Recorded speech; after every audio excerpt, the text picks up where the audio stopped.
It so happened that the whole world was consumed by despair, and this came as a great surprise to everyone. Humanity has never encountered anything like this before. People fell into unprecedented chaos, encountering terrible creatures that had never been seen before. The mysterious civilization demanded that the citizens be handed over if they wanted to live, but the UN refused this demand. The US leadership stated that the monsters want to use people as food. They should not give in to them. People began to call the creatures that appeared out of nowhere the attractors of misfortune. In order to deal with an unfriendly enemy, people began to use nuclear weapons. But for the monsters, it was a mere trifle. Like a bright firework, they did not suffer from it. The monsters began to take revenge, and in response to nuclear weapons began to dance on the ruins of destroyed cities. And when all hope was lost, when every man was waiting for the hour of his death, they appeared. 13 constellations. 12 were chosen by the gods and were called saints. Each of them used the powers granted by the god who chose him. And the 13th was an awakened one. He was not chosen by any divine being. It was Li Gang. They came to the Demon Tower to defeat Red Eye, who was considered the root of all evil. Li Gang and the 12 other constellations clashed with Red Eyes because they understood that there was no other way out of the situation. The journalists were very surprised because not everyone returned from the trip to the demonic tower. They wondered if something terrible had happened to the Korean hero, Li Gang. A disheveled man with a bandage on his face said that Li Gang sacrificed himself for the good of humanity. The young man did risk his life, but he did not sacrifice himself. Li Gang, although with difficulty, was able to defeat Red-Eyed, but the 12 comrades who were with him turned out to be real bastards. They actually ran away and left Li Gang alone, even though he was able to win. The young man was very disappointed by this action of the 12 constellations, because they all went to the Demon Tower together. One of the escaped scumbags stabbed Li in the back with a dagger and left him to die in some hole. The young man was not lonely, because a nasty creature was assigned next to him. Li Gang was very badly injured. His left arm was cut off, and his right arm was very badly injured, and it would have been easier for him to die. But the young man is not so easy to sink, and he will not die just like that. Li Gang knew that he would live until he found everyone who dared to betray him, and he would come for them very soon. There were some delicious breaded drumsticks on the table, and a young man turned to Li Gang and asked him to listen to him carefully. The holy sign of Sagittarius Hugo Otis told the boy that he was destined to die tomorrow. Li Gang was very surprised and asked the guy if he really had such a low opinion of him. The guy took a chicken drumstick in each hand and said that he was talking to him like that because he had taken both legs for himself. The man looked at Li Gang and told him that he was saying his name wrong. Li Gang replied that he understood the reason for the boy's worries and told him not to worry, because he definitely would not die. He took a bite of the meat and said that he had killed more misfortune-attracting creatures than all 12 constellations combined, and asked the boy if he really thought Li could die. The man who was sitting opposite the boy folded his hands in front of him and looked closely at the young man. The Demon Tower is the home of the strongest monster that can bring death to all of humanity. It all started on the last day of the 20th century. A powerful temptation of misfortunes drove humanity into a corner with its overwhelming power. They left behind only chaos and pitch darkness, and it was during this period that the 12 gods appeared, who called themselves sacred beings. They vowed to give humanity the power to fight off all monsters and chose 12 people who was granted indescribable power. But something happened that no one expected. The 13th awakened appeared, without the blessing of a single sacred entity. He was so strong and so incredible that everyone was shocked by his abilities. The surprising thing was that even among the 12 saints he had no equal, and this fact made them very angry. And who was so strong, incredible, and unique? Of course, a young man named Li Gang. The guy thanked Gan for the fact that thanks to him, they were able to organize an attack on the Demon Tower. He sat down on a rock and said that words were not enough and he wanted a free supply of fried chicken for 5 years, and the other asked if Gan was tired of eating only chicken. Li mispronounced the young man's name. The boy told him this with a laugh, but Li only became angry. The girl said that after defeating Red Eyes, they would most likely receive a worthy reward, and the fat man said that they should demand $100 million. And Li noted that it would be better to ask for 10 years of free accommodation in a 7-star hotel somewhere in Hawaii. The boy noted that because of Red-Eyed, a huge number of countries are on the brink of crisis. The plump guy with a sarcastic smile asked Li if he wanted to collaborate with them and added that he needed to set the bar higher. The fat man asked if Gan wanted to take out the mutilated body and face, and Lee thought about how they were called saints, but in reality they were scum who cared about their own skin. The man said that it was enough to rush to everyone's aid, and a few victims would only increase their price, and the reward would only increase. Lee said he didn't care, but he thought he was surrounded by disgusting scum. He hoped he wouldn't see them after they dealt with the red-eyed man. The young people froze in place. They were very surprised. Beads of sweat appeared on their faces. They looked up and saw the Lord of the Demon Tower, red-eyed, standing before them. Li Gang stood to the side and thought that only by looking at him could one feel the terrible pressure. At this time, Red Eyes opened his mouth. It glowed with fire, and his crazy eyes glowed red. A very strong wind arose, and the young people who were watching all this were seriously scared. The ground beneath the young men's feet was crumbling, and Lee folded his hands in front of him and watched everything that was happening. A strong wind whirled the powerful people around in a whirlwind, and they screamed loudly in horror. Red-Eyed was very angry, because uninvited guests had come to his territory. The entity gritted its teeth, gnashing them, and fiery lava burst from its mouth. The girl's face was covered in beads of sweat. Her pupils became like dots. She was shaking with fear. She was telling everyone to run away. And the young people began to run headlong. They were very scared, and someone was shouting loudly that they needed to save themselves. The young men wondered if it was possible to fight something like this, and Lee looked at it all and was only surprised that these sacks of shit were only called saints. The guy squeezed the weapon in his hands and thought that all this had no meaning for him at all.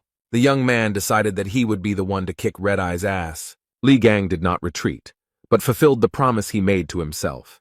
And in the end, those who were with him stabbed him in the back. He thought about how things were in the outside world and cut up the monsters that haunted him.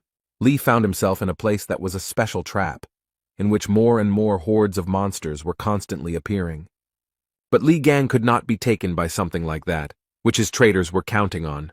The guy continued to fight and promised himself that he would survive and would definitely deal with the traders. Gan promised himself that he would tear to shreds all those scumbags who dared to betray him. 20 years have passed since then. A terrible monster appeared in front of the young man, which surprised him greatly. Gan asked how he managed to get here and then noted that he was the last one. The monster screamed at the top of its lungs and began asking if there was anyone left there. Li Gang told him that the monster could scream as much as he wanted, but it was already over for him. The monster called for help, but the guy dealt with it very quickly. He stood over the monsters and sighed heavily. Li Gang had beads of sweat on his face and said that it was finally over. The guy started walking towards the exit and happily said that now he would be able to get out of here. The city was completely destroyed. There was not a single intact house. Not a single intact road. Voices could be heard. The young man was telling the other that he had chosen a less than ideal path, and the other replied that he had been told that it was safer today than usual. The boys were very surprised that they ran into high-ranking monsters that were running after them. The young man noted that they were in deep shit and said that the fortune-teller told him that today he would meet a monster with whom he should not associate himself. The monster approached the guy. He became covered in beads of sweat and began to scream very loudly. The boy fell after the blow. He lay on the ground and groaned in pain. He felt very bad.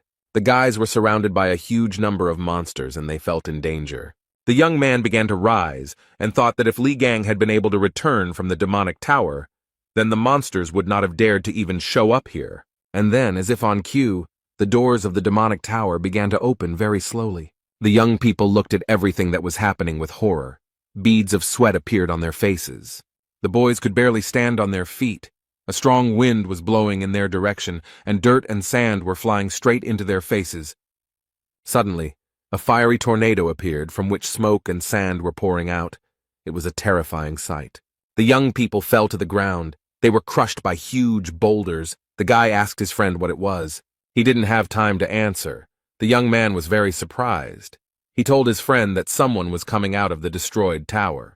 Everything was in smoke, and it was very difficult to understand who was coming out of the destroyed tower. The boy stood in front of the tower, folded his hands in front of him, and said out loud that he had been hit in the back and left to rot in this hole. Lee noted that only cattle do this, but now they won't get away with it and will pay for everything. The young people watched everything that was happening, their eyes wide open in surprise, and could not understand what was happening. And this young man, who had just left the tower, dealt with the monster very easily. The guys couldn't believe their eyes. They were surprised that Li had dealt with the dog without any difficulty. But Li Gang wasn't going to stop there. He began to destroy other monsters. The young man dealt with the monsters very quickly and was very pleased with himself.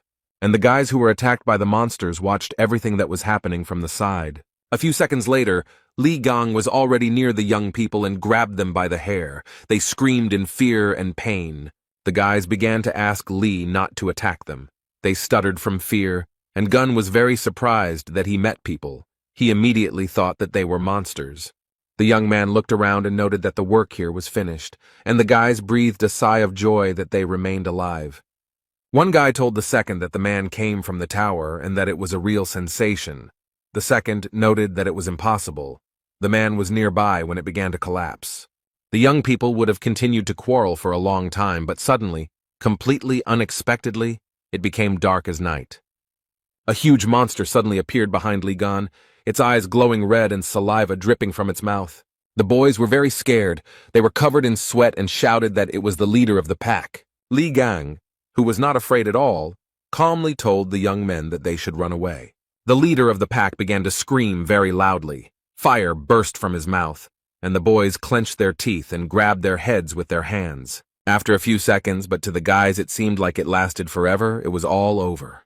The guys were very happy that they were alive.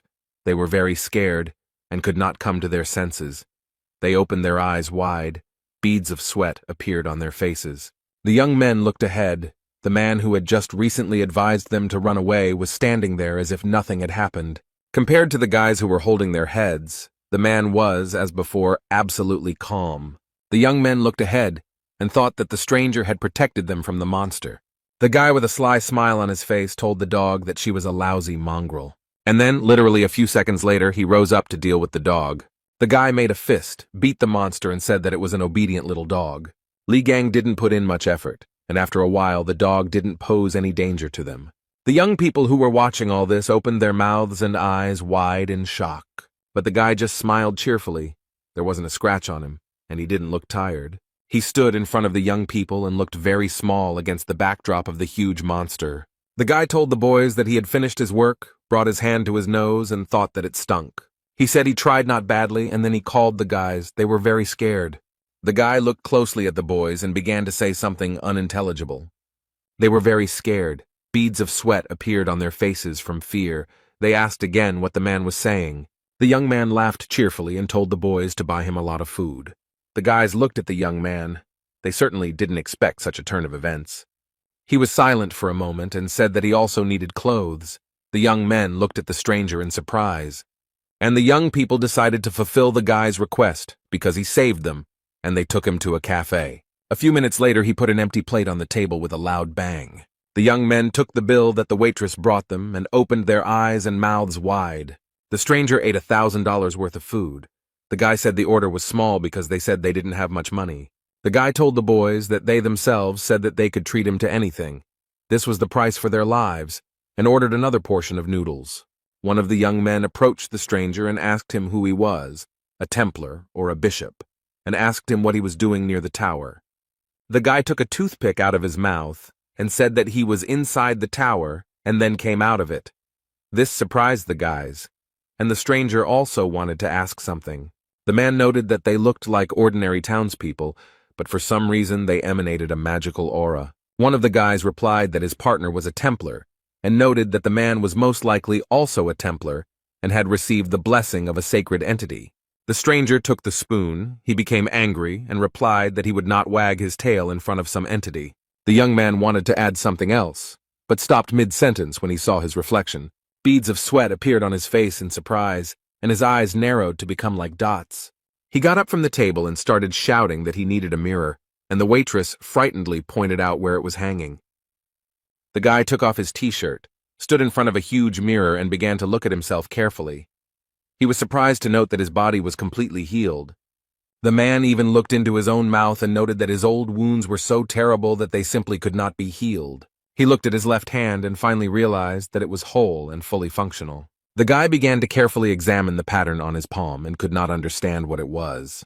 He began to look closely, and after a while he saw a silhouette that looked very much like a snake. The guy grabbed his left hand with his right hand, clenched his teeth, and a system message appeared in front of him, saying that he had experienced death and accomplished an impossible feat. Lee also realized that all his skills were inherited by the new body, and the achievements would be converted into experience points. He received a divine skill. The system message also informed him that all skills and traits had been inherited and transformed, and that the power of the Ophiuchus was available to him. The young man saw Ophiuchus in front of him, touched him with his hand, and received strength from him. Literally a few minutes later, the guy found himself in a cafe and was sitting on the floor in bewilderment.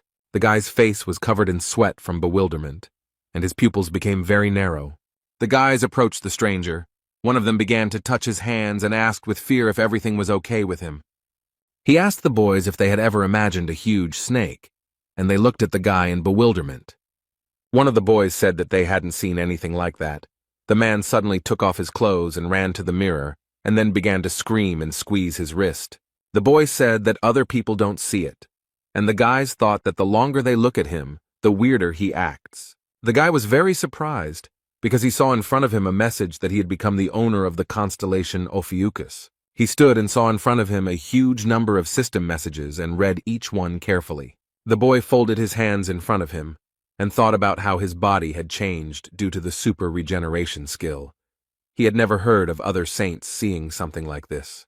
The young man thought about the fact that he did not feel the energy of sacred beings. The guy understood that no matter what, he was happy with this turn of events, because his body had fully recovered. The man thought that now he needed to track down the traitors who had left him to die, namely the bastard who had stuck a dagger in his back. He laughed and said that his body began to tremble from such thoughts. He was glad that the traitors would come to an end, and the guys who were nearby could not understand why he was behaving like that. People gathered at the place where the demon tower was and thought that it was considered indestructible, but suddenly collapsed. This news will turn the whole world upside down. One of the journalists said that this place has a connection with the hero Li Gang, and it is possible that the destruction of the tower was the work of his followers or saints who did not like him. The second journalist replied that it was all very interesting, and then told the young man to look at the one who was pulling him. The guy noted that even high-ranking saints had a hard time dealing with this monster, so who challenged him and even destroyed the tower? One of the reporters frowned, sweating, and asked if Li Gang had returned from the bathhouse alive. The guest noted that they cannot be sure of this. They can only wait until new clues appear. The journalists gathered for a press conference, asking Mr. Yang Wei to comment on the fact of the destruction of the demon tower and the return of Li Gang alive. Yang Wei, the holy sign of Aries, stood in front of the reporters with his brows furrowed, not knowing what to answer. The man paused for a moment, picked up the microphone, and said that he would not be making any comments on this issue. Yang Wei began to leave the hall, and journalists began to ask him to wait, and what it meant that he was not commenting on anything. The man and his guards quickly retreated and got into a car. He was very angry and hit the car with all his might, although it was not at fault. Yang Wei was very angry. He frowned and said through clenched teeth that all he had heard all day was Li Gang's name. He remembered the young man and wondered if he had really been alive and in that tower for 20 years. Yang Wei thought that this was impossible, because there were thousands of deadly beasts in the tower, and they were all black class.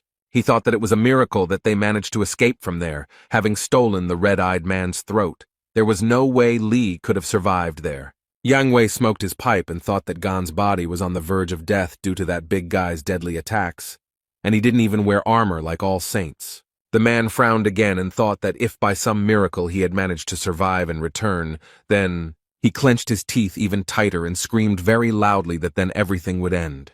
Li Gang held a mobile phone in his hand. He showed the guy a certain person and said that he should start with this bastard.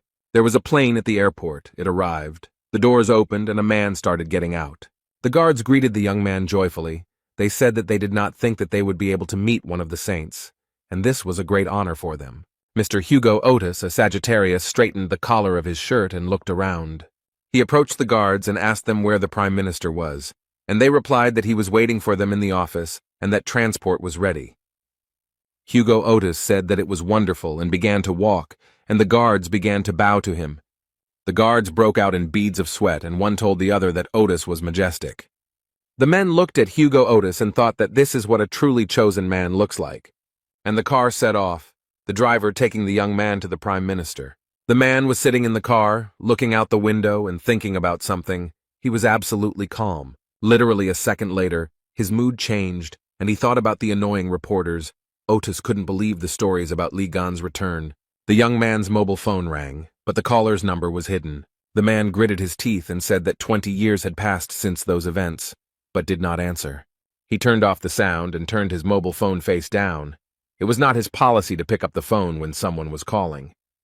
The young man calmed down a little and began to look out the window again. He began to think about something again.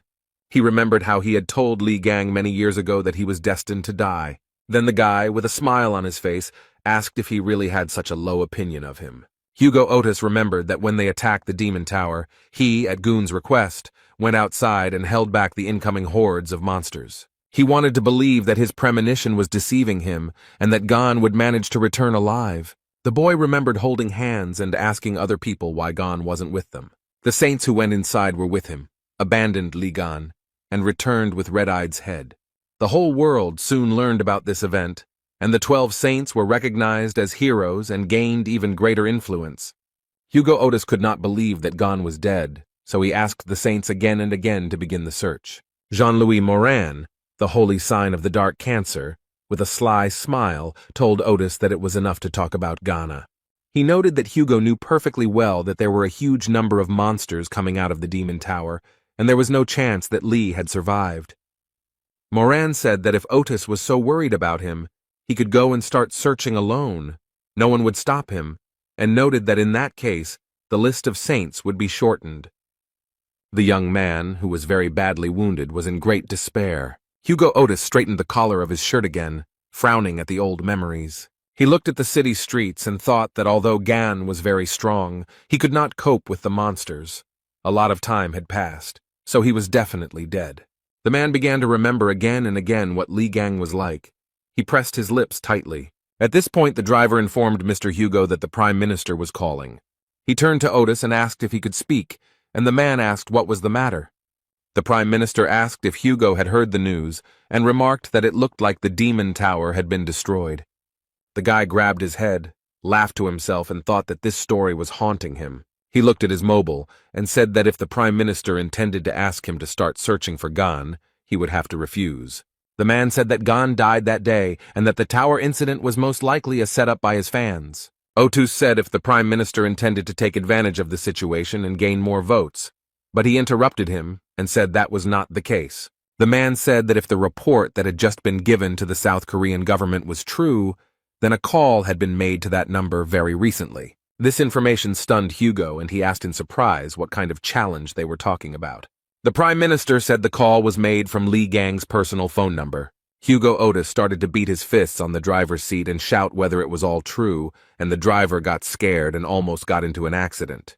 The young man's face was covered in sweat, and he screamed at the top of his lungs for the driver to stop the car. Hugo started to get out of the car. He thought that that recent call was from Gan. The mobile phone screen showed information that 30 calls had been missed, and a voice message had been sent.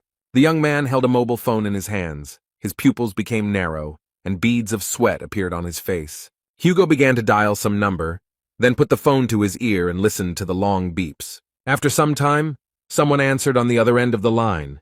His call was expected. Otis heard a voice in English tell him that it would find him and kill him. The guy was very scared. He thought that the manner of speech was very similar to the way Li Gang spoke, and he ordered the driver to turn around to the airport. Li Gang was still in the cafe looking at the phone screen and smilingly noting that the young man had grown up and dared to ignore his calls. The guys asked the young man who he was calling so persistently, and he said no one, which surprised them greatly. He looked at the phone screen and told one of the boys that he had previously called it a smartphone and noted that it was an amazing thing. Lee said that he entered the tower in 2005, and now it is 2025 and the world has become a much better place. The guys were surprised that the man was using a smartphone for the first time. They told him that he could connect to the internet and even follow the news. The man was happy because he could watch the news about Li Gan. The guys told the man that this was a very hot topic to discuss right now and showed him where to press. Li Gang and the kid who taught him how to use a smartphone opened their mouths in surprise. Li Gang carefully read the comments and began to squeeze the phone with all his might out of anger, and the guy begged him not to do it. Li shouted that the saints had not dealt with Red Eyes. They had fled as soon as they met the monster. After a few minutes, the guy calmed down and said that he would ignore this information because in some ways it was even sweet. The man continued to study the news and came across information that he had made a will and all the money was to go to orphanages. Li Gang looked at the screen and hoped that the money had reached its recipients. But the next news shocked him. He broke his phone out of anger, and the news said that he had given everything to the 12 saints, since they would manage everything for the good of the whole world. Li screamed that he would skin the pathetic gods alive, and the young man cried over his mobile phone because it had died. Gan sat over a plate of food and thought about what he should do in such a difficult situation. He thought that he intended to warn them of his return, but his appearance was now very different. No one would believe that he was Li Gang and would be perceived as a freak. The man was thinking about how he had to remain quiet for a while he tortured each of the saints, and the boy was crying over his broken cell phone. The young people were sitting at the table when Li Gang felt awkward. The man received a system message that he was being watched, and he thought it was an aura. The guy stood up and started walking somewhere. The guys asked him where he was going. He answered that he was going to get some air. The man left the cafe and began to look around. What he saw surprised him. He realized that there were avatars in front of him, and asked himself if it was an animal of the holy sign of the white Aries in front of him. The system message informed that the avatars had recreated the barrier in the name of the white ram, and they were demanding tribute from Li, and the man only gritted his teeth. Gan was very angry and said, even though they are sucking up to the sacred entities, who are they trying to command? The guy wanted to say something when he heard his name being called, and he began to listen to the conversation. The young men were talking about how everyone was talking about Li Gan, and the noise from all the chatter would soon kill him. The girl was telling her companion that this stupidity was being talked about everywhere because of the damn news. The man replied that Gan's name was not tarnished, but he was amazed at how everyone had suddenly become interested in him. The girl supported the young men who had badges with the Gemini Zodiac sign flashing on their clothes. The guys opened their mouths in surprise and thought that the people who were talking about Li were from the Gemini constellation squad. Li Gang, who heard the conversation about himself, immediately walked towards the couple. The man frowned. The guy started shouting at him to come back immediately, as they should not be provoked. Li Gang walked closer to the young people, stood in front of them and looked at the girl and the man without blinking. He frowned and asked the guy what he was staring at, then told him to get out of there. The young men who were feeding Li and standing a little further away became frightened and thought that they were finished. The man with the Zodiac sign on his sweater took a drag and exhaled nicotine smoke straight into Li Gan's face. The young man was surprised by this attitude, and he looked at the man angrily, and he began to ask what happened, some kind of problem. The man put his face right next to Li and told him that if he had a problem, he should hit him. The mustachioed man's companion told him to leave the guy alone because he was going to shit his pants. The couple left the young man alone, and the man, passing by Li, called him a coward. The man told his companion that all those who are fans of Li Gang are no different from each other, and the girl agreed with him. Li wondered why the weakest saint was so popular with everyone, and whether it was completely absurd to consider him a saint. The boy told Li that he had held up well, then noted that these people were part of the ranking representatives of the Gemini constellation. Li Gang called the damn cockroaches with all his might, and tears appeared on the face of the guy who stood next to him. The couple turned around. They repeated the word cockroach in surprise and asked if he had said that to them. Li Gang said with a sarcastic smile on his face that he called them, "They are the cockroaches." The man ran towards Li Gan, looked the boy in the eye, and told him to repeat what he said. Li gave the mustachioed man a flick on the forehead and said that he was a pathetic simpleton who didn't even have a magical aura. The guy simply raised his hand up and the man flew away from him several meters. The mustachioed man's companion, who was watching all this, began to scream very loudly. The guys who were watching all this from the side opened their mouths in surprise. The young man watched the reactions of those around him and was very pleased with himself. After some time, the mustachioed man's companion crept up to the young man. She wanted no one to notice her. Li laughed and asked her if she seriously expected him not to notice her sneaking up. And while she was in a stupor, he also gave her such a flick that she also flew back several meters. Li Gang looked at the young people and calmly said that they were losers. The young men told Li that using magic in the middle of the street was strictly prohibited. He got angry and said that the guy was saying something wrong, because if he had used magic, there would have been nothing left of those two. The boys opened their mouths in surprise and thought that the man had knocked out two high-ranking Templars with just brute force. A few minutes later, Li Gang sat down next to the mustachioed fat man and began to look at him. The young man saw a pendant on the stranger's neck and began to examine it closely. Then he took the medallion in his hand and pulled it with all his might, so much so that the thread on which it was hanging broke. Li held the medallion between two fingers and said that's what he felt when he hit it, and noted that it was a relic. Gan looked at the relic and thought about where weaklings could get hold of a relic, because only saints should have them. One of the boys approached him and asked if it was true that he didn't know anything. He said that several decades ago, humanity was practically wiped off the face of the earth, but thanks to sacred beings and chosen constellations, the disaster was survived. 12 people could not protect the entire vast world, and the saints began to gather followers, calling themselves the Branchings. Those who were given a piece of the power of the saints began to be called Templars. They were divided into ranks. Faith is the source of strength for the Templars, and the chosen ones receive relics from sacred entities. The guy continued to hold the medallion in his hands and thought that a lot had changed in 20 years. Li was distracted from his thoughts by a guy who pointed his finger to the side, and the young man looked at him questioningly.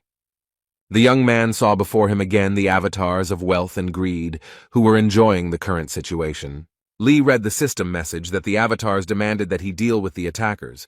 They were thirsty for bloodshed and promised a worthy reward. Beads of sweat appeared on the guy's face. He thought that this was not it, because Li had attracted the attention of the avatars.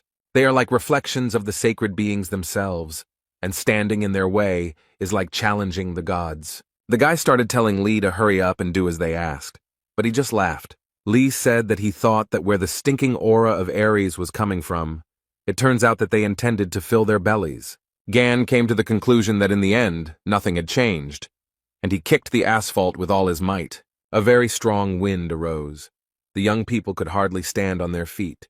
They could not understand what was happening. One of the guys looked at everything that was happening with surprise, and beads of sweat appeared on his face from fear. Li put his hands on his hips and said that they were showing off despite the fact that they were worthless losers. The boys looked up and noticed that the white Aries constellation had retreated and the barrier had also disappeared. One of the boys had beads of sweat on his face, and he thought that this was not an easy person to deal with. The guy was surprised when the young man called him by name, thereby distracting him from his thoughts. Li asked the guy if those cheeky idiots really belonged to the Gemini branch. He replied that in their country the Gemini branch had the greatest influence. The elite group had gathered 2/3 of all large corporations. Li Gang asked the guy so they should have money on them, and he looked at him in surprise. The man smiled and asked the boy that the clothes they wear should be branded. He started to rip off his clothes, saying that it was time to make some good money, and the guys watched everything that was happening. In the evening, the young people stood near the building, and Li said that they were finally there and noted that the day had been very long. One of the guys showed with his hand which apartment he lives in, and his friend noted that his door was next door. The guys thanked the young man for saving their lives and even walking them home. Li began to yawn and began to ask whether they were going inside or not. Since he really wanted to sleep, the guys were very surprised. After he found himself in the apartment, he very quickly took off his clothes, got a haircut, and stood in front of the mirror. The young man began to admire himself and smiled at his reflection in the mirror. He liked it very much. The guy saw all this and told the man that a short haircut suits him very well. He said that Li now looks much cooler, and he was not prepared for such admiration. The man thought that in the past, baldness was a side effect of using his abilities, and now he tidied up his hair. Li Gang frowned and his smile turned into disgust. He couldn't understand why this happened. He looked at the huge fly and wondered what the fly had forgotten in their apartment. Literally a few seconds later, he caught the hand in a fist and squeezed it very tightly. Li opened his hand and threw away the remains, and the boy raised 2 fingers up and was surprised that he caught the fly with one hand, because even experts can't do it. The man began to catch one after another the luring one and asked what number it was and why they were sticking to him, and the guy noticed that his scent attracted monsters. Lee told them to smell his ass and said that this usually happens because something is wrong with the house. He looked at the shelf and said that the guy keeps nasty things in the house, which is why the creatures flock here. The boy looked at the figurines and noted that this could not be an abomination, since they were received from the constellation Gemini. The guy took the statuette in his hand and said that these artifacts did not belong to him, but they were blessed by the saint. But he did not finish speaking because Lee broke it. The young man looked at his hand, covered his nose, and said it was disgusting, and the guy started shaking over the broken figurine. The man picked up the mask and told the guy that it was intended to spy on the buyer. He started throwing things off the shelf, threw out the music box because it collects personal information, and the watch attracts the attention of monsters. The boy screamed from injustice. Li Gang said that the saints had appropriated his property and then started selling such disgusting goods to people. The guy got really angry and said that the very thought of such injustice made him furious. The young man who stood in front of the door heard someone shouting that all this junk needed to be thrown out. Li Gang was holding some object in his hands, and the guy was holding him by the shirt and crying really hard. The young man entered the apartment and saw all this, looking at the guys in surprise. Lee looked at the stranger and asked who he was, and the boy was very happy. He was very happy to see Songjae and called him by name, who confirmed that it was him. Sun frowned, his face became displeased, and he noted that he was the owner of this apartment. By this time, Li Gang had managed to beat and smash a lot of objects. He didn't know what to answer. In the branch of the White Aries, in the residence of Yang Wei, a very interesting conversation was taking place in raised tones. The man frowned deeply. Beads of sweat appeared on his face from worry, and he asked if the Korean avatars had really disappeared. The young man who knelt before him said that it was true, and noted that there was a lot of fuss about it. Yang Wei frowned, gritted his teeth, and began to think about who could do such a thing. He knew very well that avatars were direct representatives of sacred entities, and only someone extremely strong could disperse them. Yang Wei ordered the man to contact the other saints and ask if they had anything to do with this. The man replied that he understood the order, and noted that Strelitz had not been in touch for a long time. Jan replied that this was no cause for concern, since he wanted to get a new position. The young man replied that Hugo immediately boarded another flight after arriving at the airport. Jan listened to the young man and was very surprised, then asked where the man was heading. The guy said that the destination was South Korea. This information surprised Jan very much. He stood up from his seat and began to scratch his beard and think about something. For some time he silently digested the information. Yang Wei thought that Hugo had always been on good terms with Li Gang. The man frowned and wondered if such actions could be related to the return of that bastard Gan. It was very surprising, but Yang Wei began to wonder if Li Gang had actually survived. He grabbed some statue and threw it down the steps with all his might. It almost hit the man who came to report. Jan started yelling at the guy to report clearly. He was very angry. The man began to talk about how a Templar of the Gemini branch was found in the place where all the avatars disappeared. He was unconscious. The guy told Jan that a man was lying in the middle of the street in his underwear. Witnesses said that before this, he had gotten into a fight with a very handsome young man. A candlestick with candles fell to the floor, and Wei noted that it couldn't be Li Gang, since his face was covered in scars. Yang thought that things weren't going too well, although it was entirely possible that Li had managed to survive and return. Wei thought that the avatars disappeared for some unknown reason, and the worst thing was that they failed to finish off the Spider Queen. The man clenched his fist and thought that at this rate his position could be in jeopardy. He told the man to have a plane prepared for him, and the assistant asked if Wei was going to go there personally. Jan scratched his beard again and replied that he wanted to see everything with his own eyes. The man very quickly put on his coat, took a cigar, frowned, and noted that something devilish was happening there. In Korea, in the Gemini Branch Hospital, a fat man was lying on a bed. Various devices were connected to his body. He also could not breathe on his own. An oxygen mask was connected. A gray-haired elderly man entered the boy's room. He frowned very deeply and clenched his teeth. He pointed his hand at the guy and began to scream furiously, asking who dared to hurt his grandson so badly. The old man started pointing his fingers at some man, who calmly asked the old man not to worry so much. The man told the old man that this was exactly why the twins had sent him here. The red-haired boy frowned and asked his youth if they really met at the Demon Tower. The guy was wondering if it was true that the man was able to kill all the draggers with his bare hands and knock out a ranked Templar, and the young man noted that everything was so. The redhead screamed that it was all a lie, and that the man had destroyed all of his relics, and Lee noted that they were all fake. The guy gritted his teeth and asked what branch the man was from, and the guy laughed and asked if he thought he needed something like that. The red-haired man closed his eyes and asked what about the god he was loyal to. Lee replied that he didn't need 12 idiots for nothing. The guy started asking Lee about his rank, and he said that he was a production worker. Then he asked what the man's name was. The young man's pupils became like dots, and he calmly said that his name was Lee Gang. The boys who were in the apartment started talking about something and interrupting each other, and Lee looked at all this with bewilderment. The red-haired boy told Gan that he broke into someone else's house without permission and destroyed all the relics, and then he shouted furiously that the young man dared to pretend to be the great Lee Gan. Songjae started doing such things that the boy started yelling at him that he was a crazy bastard. A system message appeared in front of Lee that a burst of magic from a Gemini follower had been detected, and he noticed that the red-haired man wanted to destroy the house.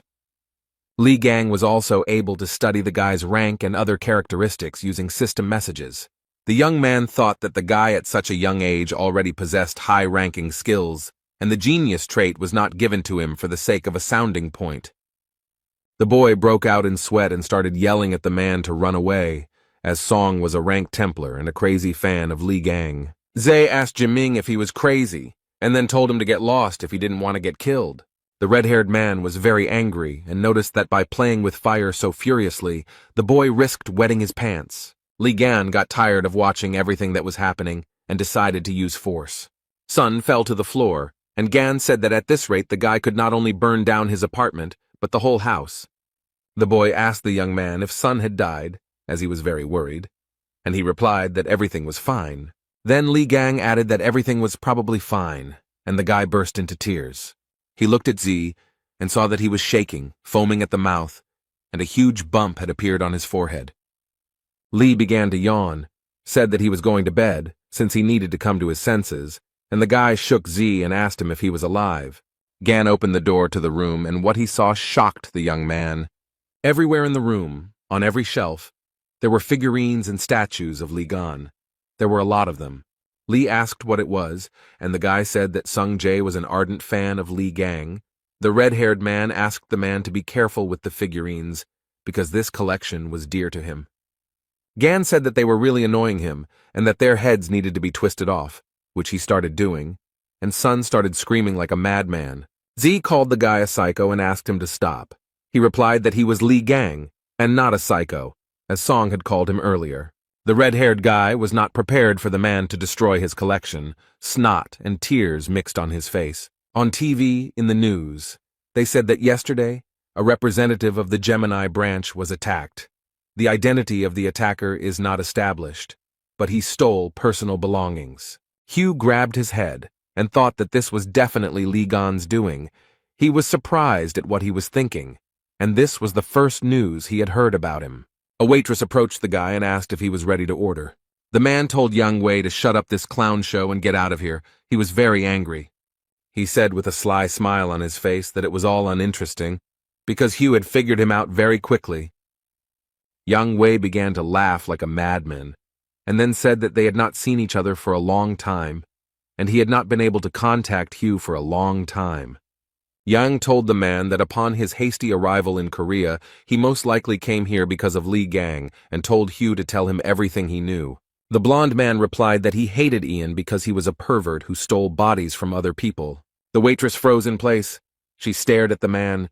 Beads of sweat appeared on her face. The girl became nervous. She was very nervous and asked the man what she was doing. Hugh slammed his fist on the table, gritted his teeth, and thought that Ian was an idiot with idiotic jokes, and he needed to get to Gan faster than anyone else.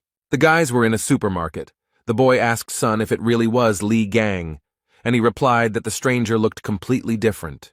The redhead noted that Lee is a hero who saved humanity, and he would not act like a thug. The guy told Sun that he saw a man coming out of the demon tower, and that his strength was colossal. But the red-haired man was stubborn as a ram. Z said that he was confident in his words. Since his father told him so, the boy wanted to say something, but Song interrupted him. The young people went to the checkout when they heard someone shouting that there was a thief in the store. He ran so fast that he swept everything in his path. Everyone in the store was scared. The guy noted that the thief had high speed and was most likely from the Scorpio branch, and Sun noted that he was using his powers to rob the store. It turned out that the thief had stolen not only valuable goods from the store, but also wallets from visitors. He had to be stopped, since there would definitely be nothing left there. And the thief smiled sarcastically and thought that the surrounding pathetic idiots and even the Templars were not able to keep up with him. The thief realized that he had made a good profit. He had a wonderful catch and decided that it was time to get out.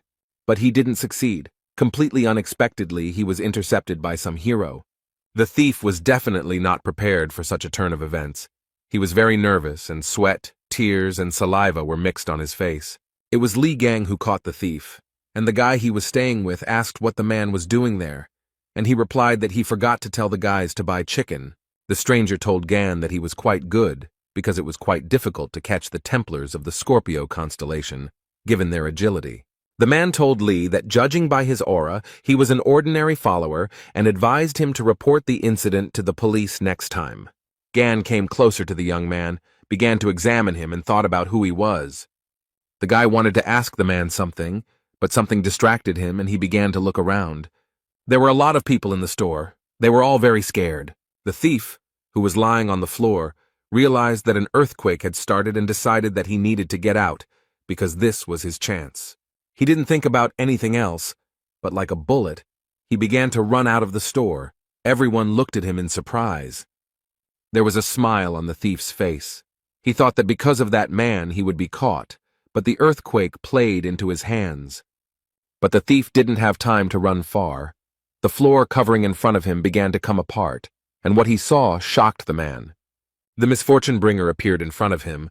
The thief was very surprised that the monster appeared in the green zone. He stood and thought that he needed to run as far away as possible before it was too late. The thief began to run away again and thought that this creature, although very strong, would not be able to catch him. But how wrong the young man was. He ran straight into the monster's mouth with a smile on his face. And the people who were in the store watched everything that was happening without taking their eyes off it.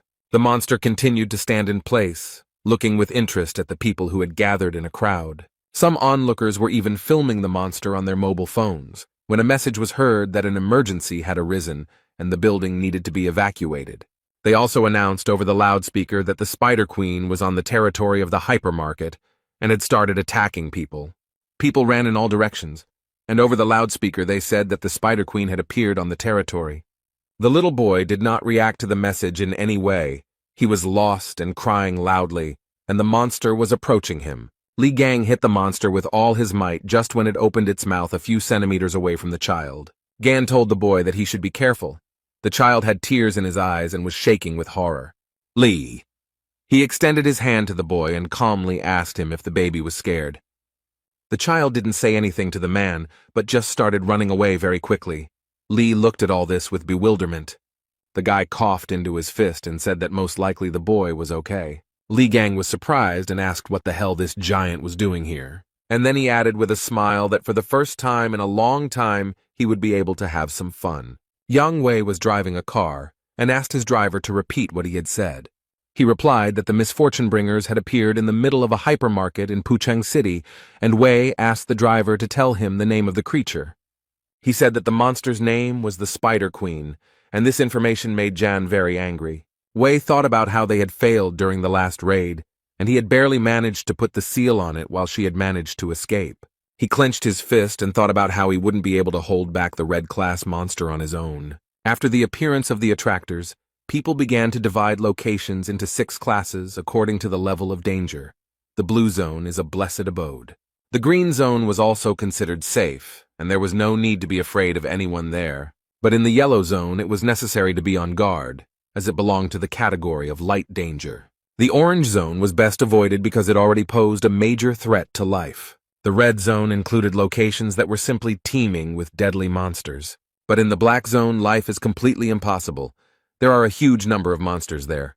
The Spider Queen appeared in the hypermarket, which means that this area is now considered a red zone. The driver approached Yang Wei with a question about what to do about the situation in the hypermarket.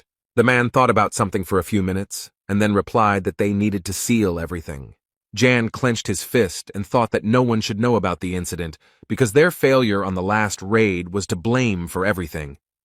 The man told the driver to pass on the message that those inside the supermarket could not be saved, and that the Templars needed to be sent to seal the building.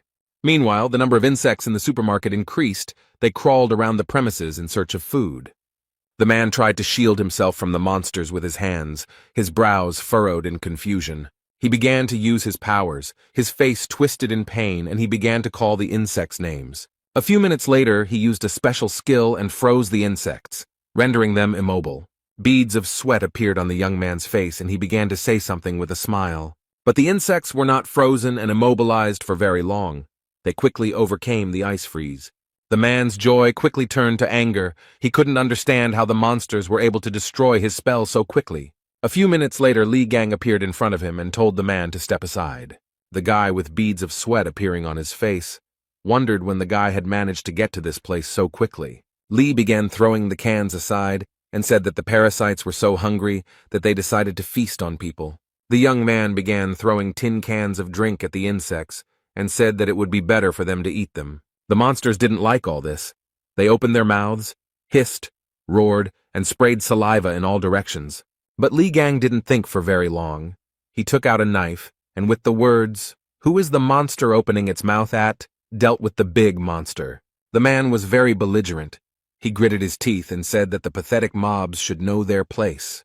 The guys Li Gang was staying with looked at everything that was happening with surprise, their mouths wide open. And a system message appeared in front of the young man, saying that he had destroyed the bringers of misfortune. The guy was very surprised. He read a message that his experience was increased, and he received consumables. He read that he needed to collect materials, and he would be able to create new relics and skills. The guy realized that production skills had also changed. The young man held the stone in his hands and thought that moving didn't seem so difficult to him. Perhaps he would already be able to use more energy.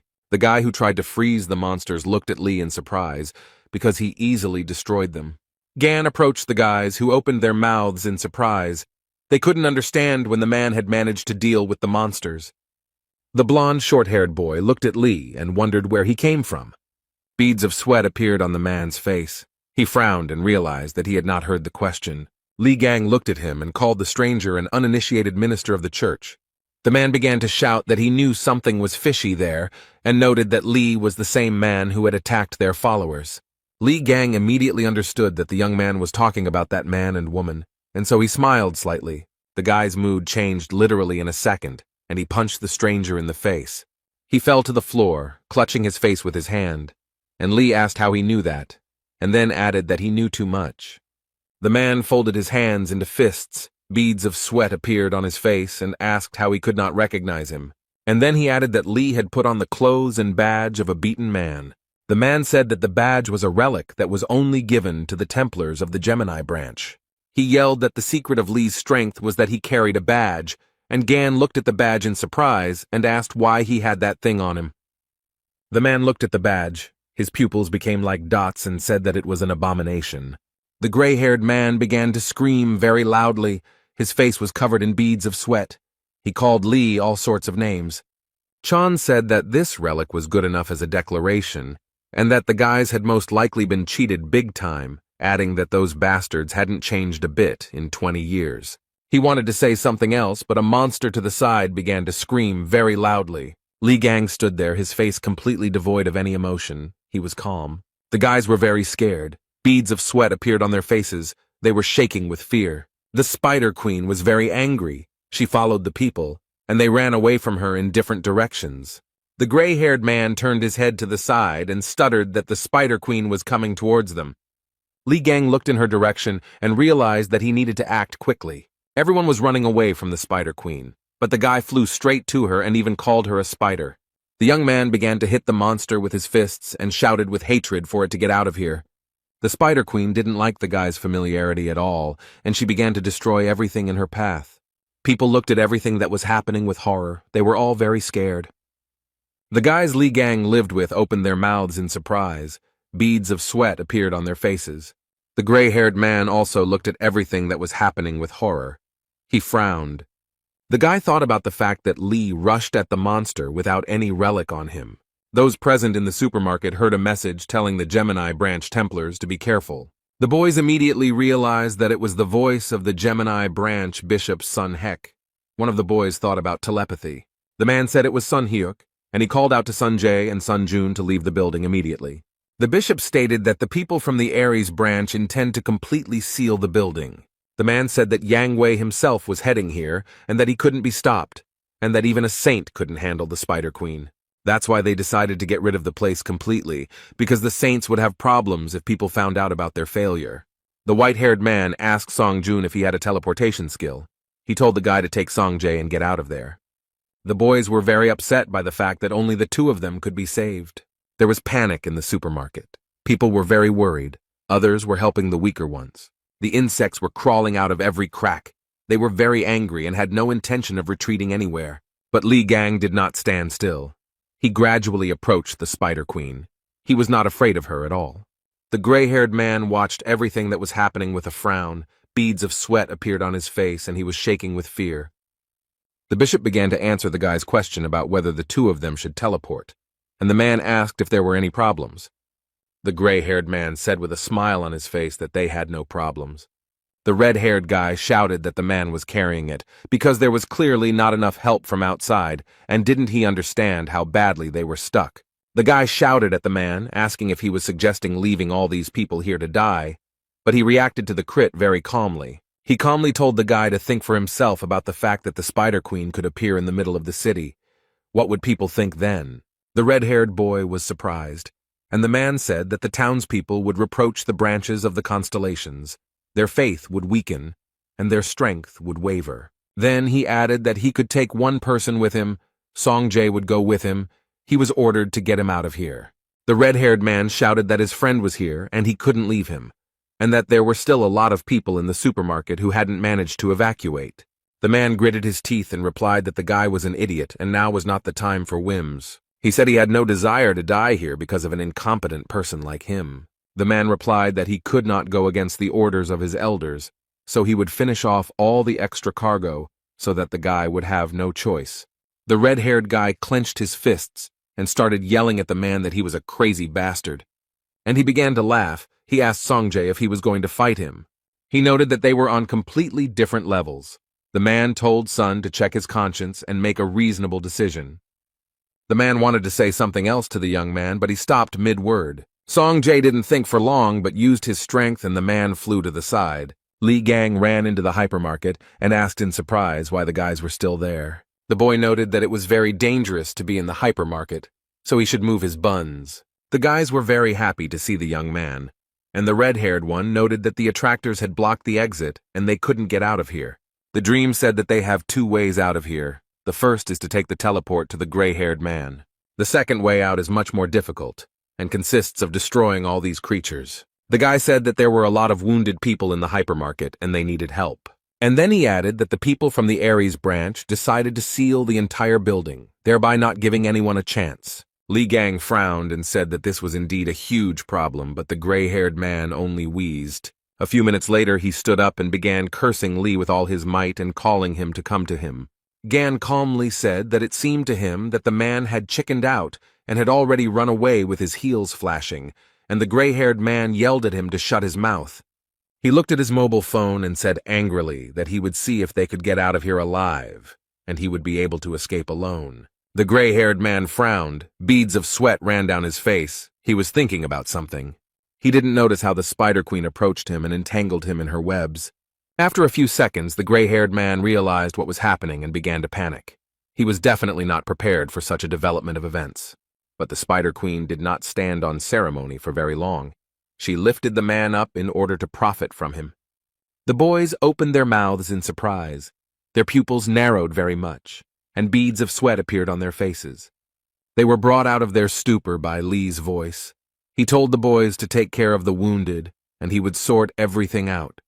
Then, when he was done, he would join them. The guys were very surprised, and Gan calmly said that it wouldn't take much time.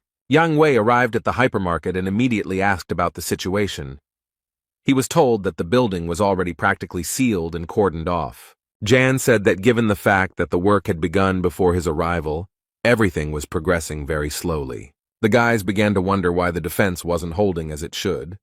The second one noted that he felt like something was about to break out.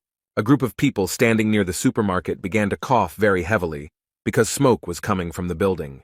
Those around saw a huge snake with its mouth wide open and its eyes glowing red. Yang Wei was very surprised.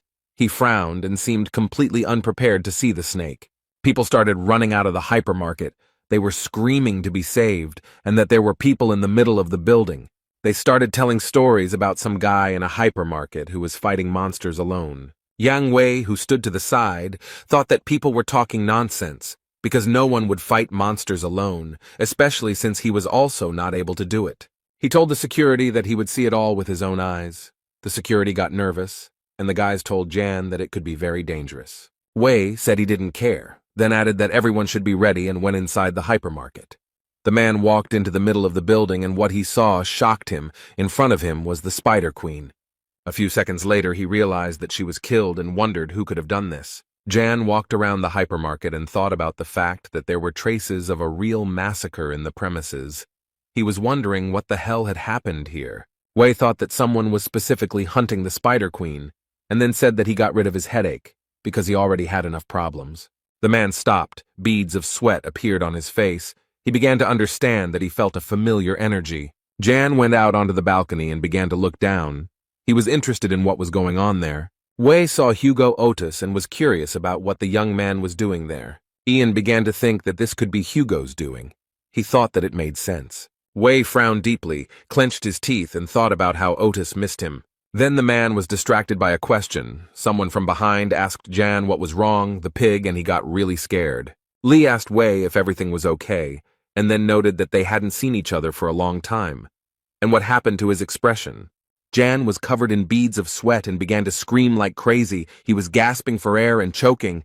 At this time, rescuers were working near the entrance to the hypermarket, helping the wounded. The guys Li Gang lived with were seated aside and given warm blankets. The boy was coughing and Song was deep in thought. The red-haired man was wondering if that guy could really be Li Gang, as he said, although he looks different, his movement said otherwise.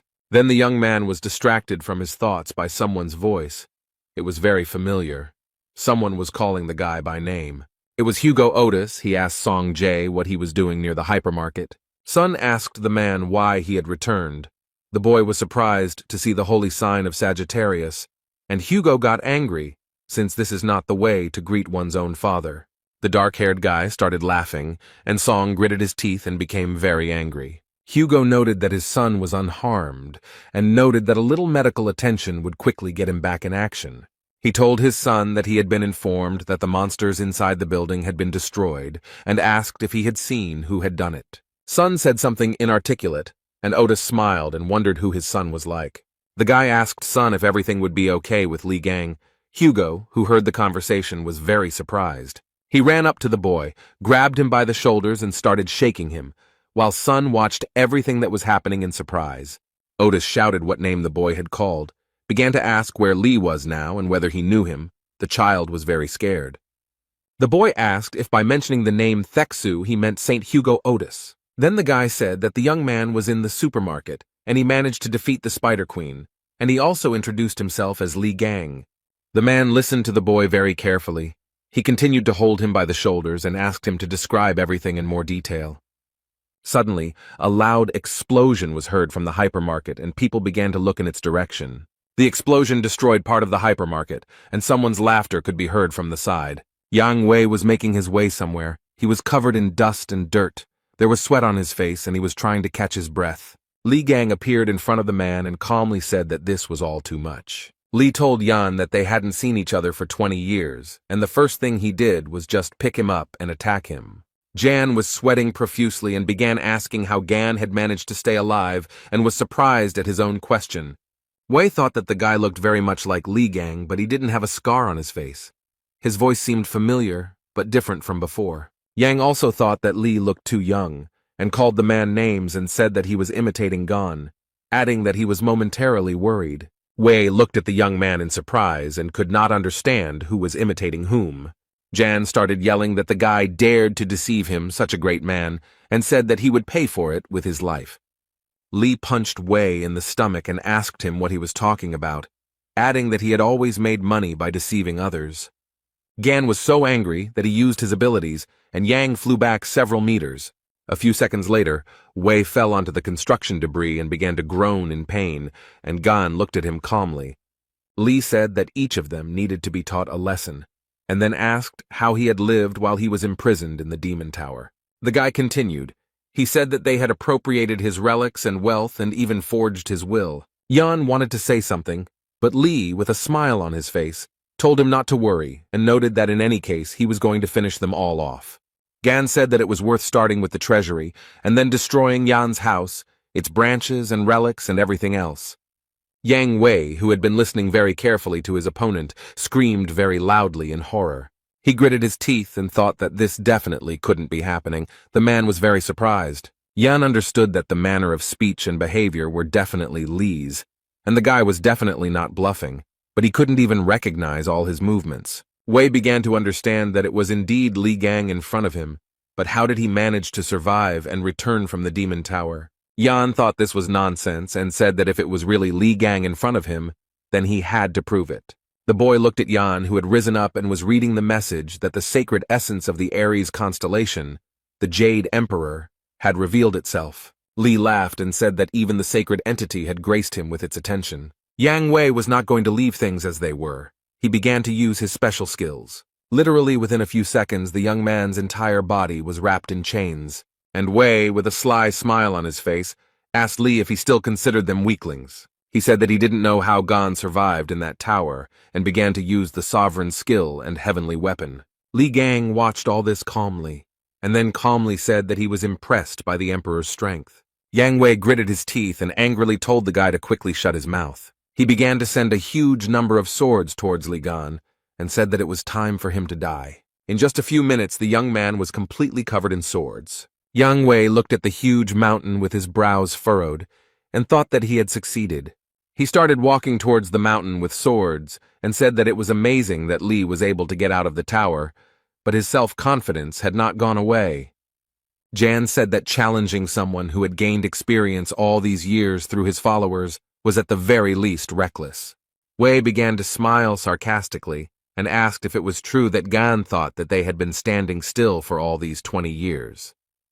Then the mountain of swords began to crumble in different directions, as if someone was taking the swords apart.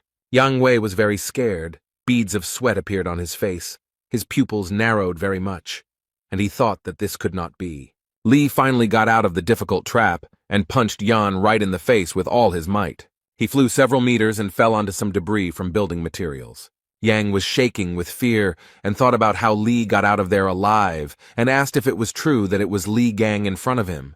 The young man put his foot on Jan's stomach and noted with joy that he finally recognized him. Wei wheezed in pain, and Gan said that he came for their souls, and then added that they should prepare for the worst. Li covered his nose with his hand and told his opponent that his weapons smelled strongly of shit. Yang Wei looked at Li and thought that this level of regeneration was impossible even for the Aquarius constellation, which possessed healing skills. System messages appeared in front of Li, and he told Yan that thanks to him, he became even stronger. He leaned down in front of Wei and asked him why they didn't try out his new skill. Yan started shouting for Li to stop. System messages appeared in front of him and he turned red. Wei was very surprised when his divine essence hurriedly left while shouting curses. Yan started screaming about why the sacred entity had left him, and Li noted with a smile on his face that it had left before it was all over. Gan said that he was quite merciful, so Wei would only feel the pain that he himself had experienced. At this time, security guards Yang Wei and Hugo Otis entered the hypermarket. The security guard looked around and asked in surprise what had happened in the supermarket. There was a huge number of monsters lying on the floor of the hypermarket, which no longer posed any danger. Hugo Otis stood to the side and looked at the monsters. He thought about something for a while. Something alerted the guy. Beads of sweat appeared on his face, and he realized that the energy that was floating in the room was very familiar to him. A few minutes later, he saw someone lying in the distance and began to guess that it was Yang Wei. Hugo realized that this was Li Gang's doing, since he was always causing trouble, and the guards were saying that something was wrong here, since Yang Wei's energy was coming from below. One of the guards noted that Jan's aura was very weak, and the second began to suspect something. Hugo Otis came closer and asked the guys if they could step back a little. He began to use his powers. A few seconds later, the man jumped into the crater where Yang Wei's body lay. What Hugo saw shocked him. He immediately realized that this was definitely the work of Li Gan. Yang Wei was foaming at the mouth, and there was a note on his body indicating that he had gone to the pigsty. Hugo wondered what kind of trouble he would cause this time. The young man stood in front of a huge, pompous building and hummed a cheerful melody. Li Gang said that it was now clear where the man kept his stolen relics. He entered the building, began to look around, and said that this guy seemed to be trying to make himself out to be a god of treasures. Too much show. The young man looked to the side and thought that he could smell his relics coming from that side. He came closer to them and realized that they were all fakes. The clothes were taken from his house, but the weapons were clearly fake. What the guy saw left him in a state of great shock, and he could only sigh. There was a toothpick lying on the red velvet pillow, and on the card was an inscription stating that it had been used by Li Gang. The guy put his hands on the glass cube and said that his baby had finally been found. The people who were in this museum began to look at the strange young man in shock. A few minutes later, the alarm started to sound, and the light started to glow red. The guards started running and broadcasting information on the radio that they had a robber, and that all the guards needed to head to Sector B. Li Gang stood next to the broken cube. There were shards of glass on the floor. He was holding a toothpick in his hands. The young man was surrounded by a huge number of guards, who shouted at him to slowly put the object down and surrender. Li Gang continued to hold the toothpick in his hand and said that he didn't want to do it. The man smiled, used his special power, and simply waved the toothpick up and down. Something incredible began to happen to the guards, as if they were being lifted by an unprecedented force. Li laughed and said that old familiar things are the best and looked at the toothpick. A system message appeared in front of the guy saying that he had discovered a relic.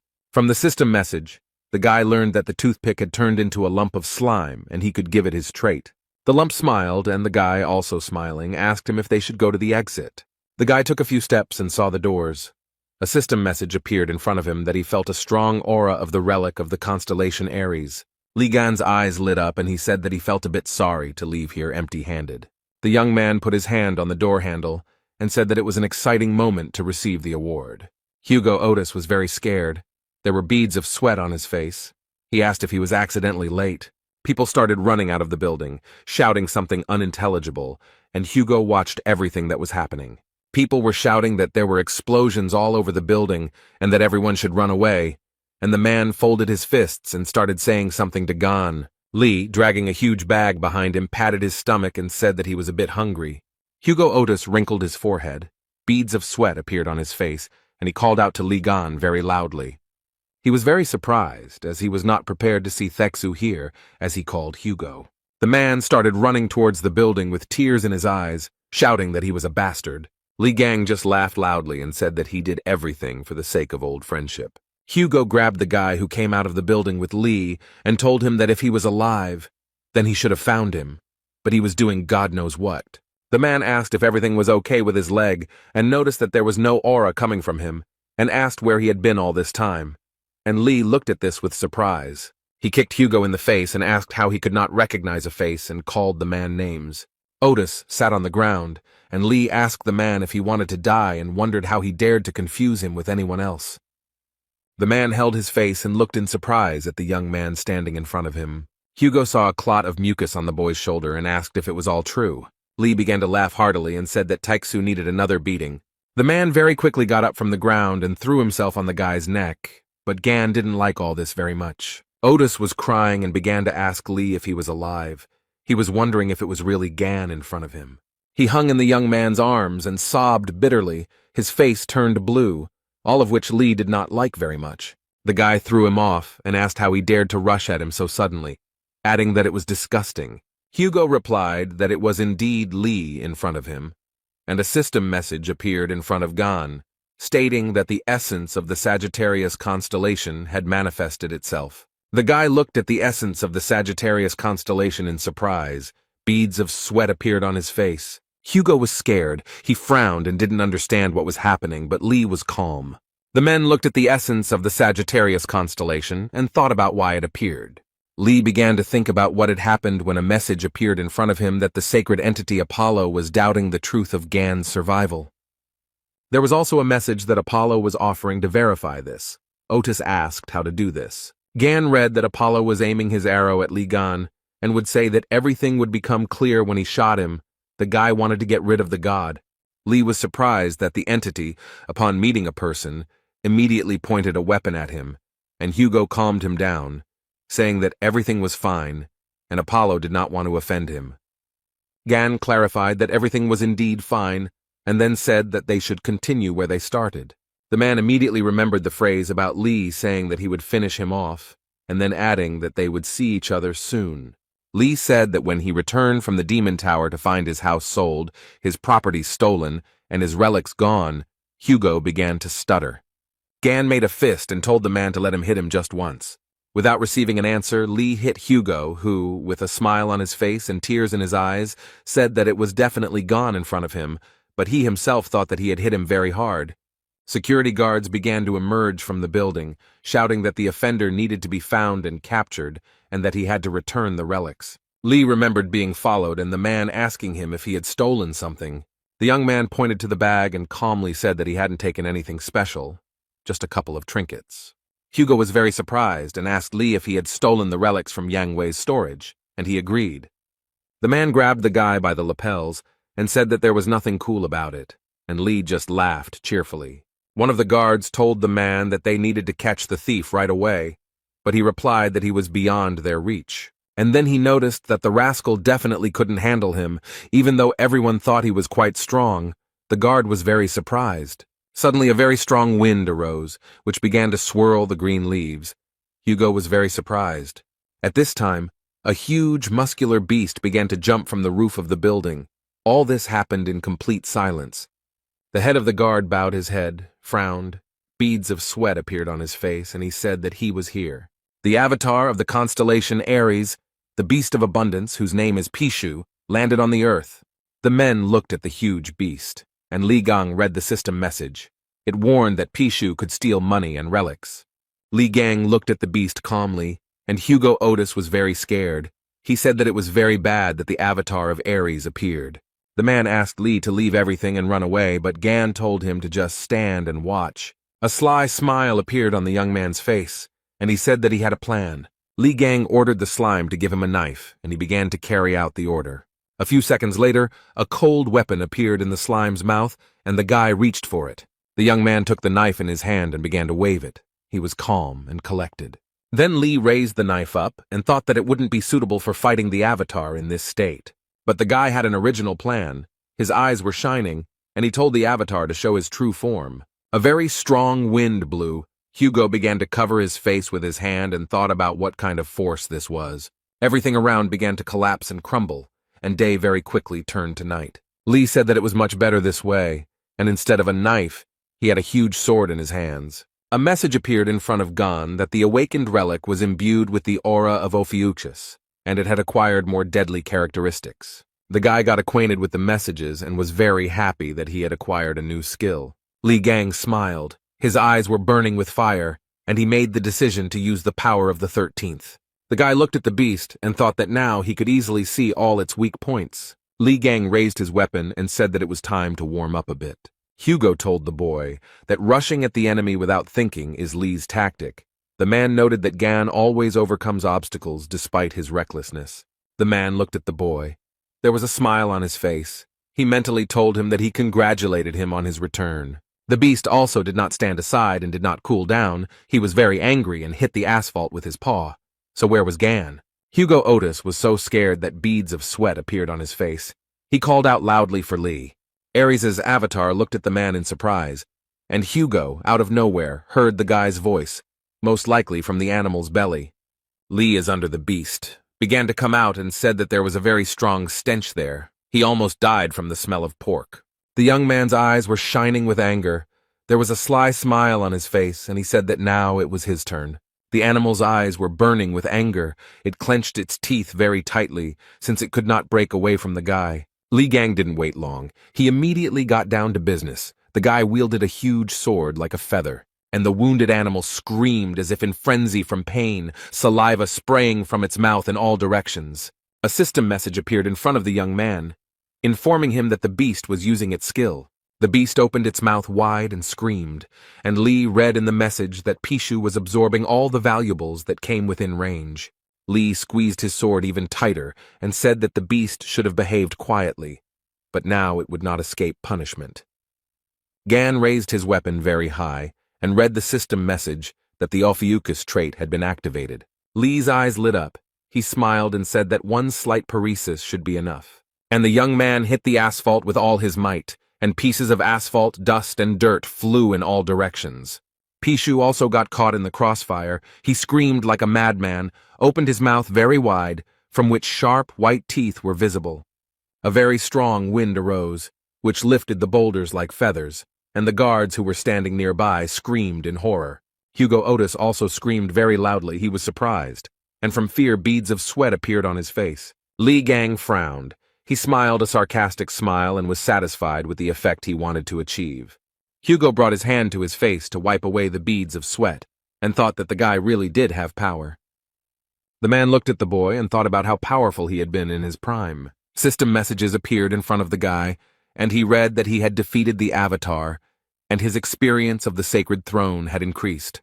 The system asked if Gan wanted to have the Beast of Abundance as an avatar, a question that caught the guy off guard. He approached the beast, which was no longer dangerous, and said that he thought that only 12 saints could have avatars. The guy walked up to the beast, put his hand on its head, and used force. Pishu came to life, and a system message reported that the beast had become an avatar of the constellation Ophiuchus, and Lee only had one avatar. A few minutes later, the beast shrank in size and jumped into the arms of its new owner. Lee said it would be great to use Pisha as a keeper of his relics.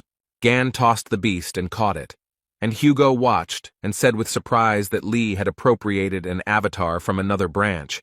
He wondered when he had acquired this skill. The system message reported that Lee can give the beast a new name. The guy was very surprised. The young man thought for a moment, and then, with a smile on his face, said that the animal would be called Pig Bank. It was getting dark. The conversation was taking place in the house, when someone very loudly called their man a traitor. Hugo shouted why he was a traitor, because he was very worried about Lee, and the guy noted that while he was in captivity, he built a family and enjoyed life. Gan said that he was going through pain and suffering, and his friend was passing the happy days and did not try to find him, and when he returned, he did not even recognize him. Lee got up from the couch and said that he would not bother Hugo with his presence, and he replied that everything was fine and that Gan could spend the night with him, since he lived alone. Gan said he shouldn't have brought it up and said divorce wasn't a tragedy as Otis shouted that he wasn't divorced. The man put his hand to his head and said that they needed to continue where they left off, and asked Lee to tell them what was happening inside the tower. Hugo said that during the raid, he stayed outside to hold back the incoming forces of monsters, and does not know what happened, but the guys returned with the head of Red Eye. Lee noted that it was a very sob story because he was stabbed in the back and left to rot in a tower. It was a trap teeming with countless hordes of lures. Gan said that among the hordes of these creatures, Red Eye, whom he thought dead, came back to life. Hugo was very surprised, and asked if Red Eye had really been revived. Lee said that what they saw during the raid was not his real body. Gan noted that the true form was hidden deep within, and even though he managed to win, everything was not so simple. The guy noted that the main thorn in his side was not the red-eyed one, but the tower administrator, who again and again brought back to life all the lures he killed. Lee said he chopped everyone into pieces, and then he was overcome with the feeling that he would not escape from the tower, and the administrator enjoyed his torment. Having finished off the last one, he collapsed to the ground from exhaustion, and if his memory and feelings do not fail him, then at that moment he was already dead. Gan said he opened his eyes and found himself somehow outside the tower, and at that moment, he was filled with a strange power. The guy said that he was sure that whoever hit him was well aware of the structure of the tower. He threw him into the lair of the lures, as if he knew what was waiting for him there. Lee noted that sooner or later he would get to those who had appropriated his property, but the one who had stabbed him in the back would receive a special punishment. Gan said he needed to prepare, make decent equipment. He called the workshop to create anything. The young man looked through the system messages and muttered something under his breath. The guy looked at the relics with a smile and then said that they just needed to be mixed together. Lee did not hesitate, but began to create a new relic, and the process began. A system message reported that a new relic had been created. A new entity, the false Crimson Horse, had been recreated. Lee looked at the relic and noticed that one like his was capable of developing on its own, and Hugo was only surprised. The man began to look closely at the relic and said that it was very valuable, so its design was simply disgusting. Lee screamed. Was Hugo making fun of him? Didn't he see how much material he had poured into this subject? Gan said that he had been thinking about making something for Otis with the remaining materials, but now he suddenly changed his mind. Hugo immediately said that the item had an elegant design. He is a true master in making beautiful relics. Lee replied that he would look at Otis's behavior, began to open the bag and said that the first thing to do was to somehow lure all the saints. Hugo asked how Lee would do this. Since the other constellations would hardly dare to leave their residences, Gan took out a chest and noted that this would be enough. Otis was very surprised because he saw the royal relic of Ares, the vault golden rune. The man opened his mouth in surprise and said that the royal relics were the most valuable artifacts one could ever find, and asked how Lee had obtained them. Lee said Hugo was the saint of the beggar constellation. He brought this thing to use as a wallet. The man shouted that his constellation was called Wrong. Gan asked the man if he knew that high-grade relics required much more materials than regular ones, and now he could create high-grade relics. Otis spread his arms and asked how he would do this, since there was no one here who could activate it. Lee asked what about Hugo then, and he started shouting at the guy not to look at him like that and asked if they had forgotten that his sign was Sagittarius. The room became very quiet, and then Li Gang replied that Otis was telling the truth. The guy looked at the chest and said that he had a feeling that they would be able to activate it, and Hugo noted that it wouldn't work, and they needed to look for another way out. The man smiled, and Gan said that he had already sent an application to the news network. Hugo was surprised and asked the guy again what he had done and what he had sent to the news network, and he said that he would try differently. The young man became very angry and started shouting at Lee and asking him if he had gone crazy. Young people gathered in the Blue House. The elders were calling out their subordinates because they were unable to deal with one spider. The bishop of the Leo branch said that they should continue trading talismans and asked why they were getting into battles with the lures. The man told the bishop to refrain from such statements, and he said that he heard that the Spider Queen was killed by an unknown person. Then he asked if Li Gang had risen from the grave, but he was quickly killed. The Gemini branch bishop told the Leo branch bishop that he must be very fascinated by Li Gan's achievements. And he asked what was wrong with that, since Li Gang had destroyed that creature without much difficulty, and asked if the guy had seen the video of Russia burning.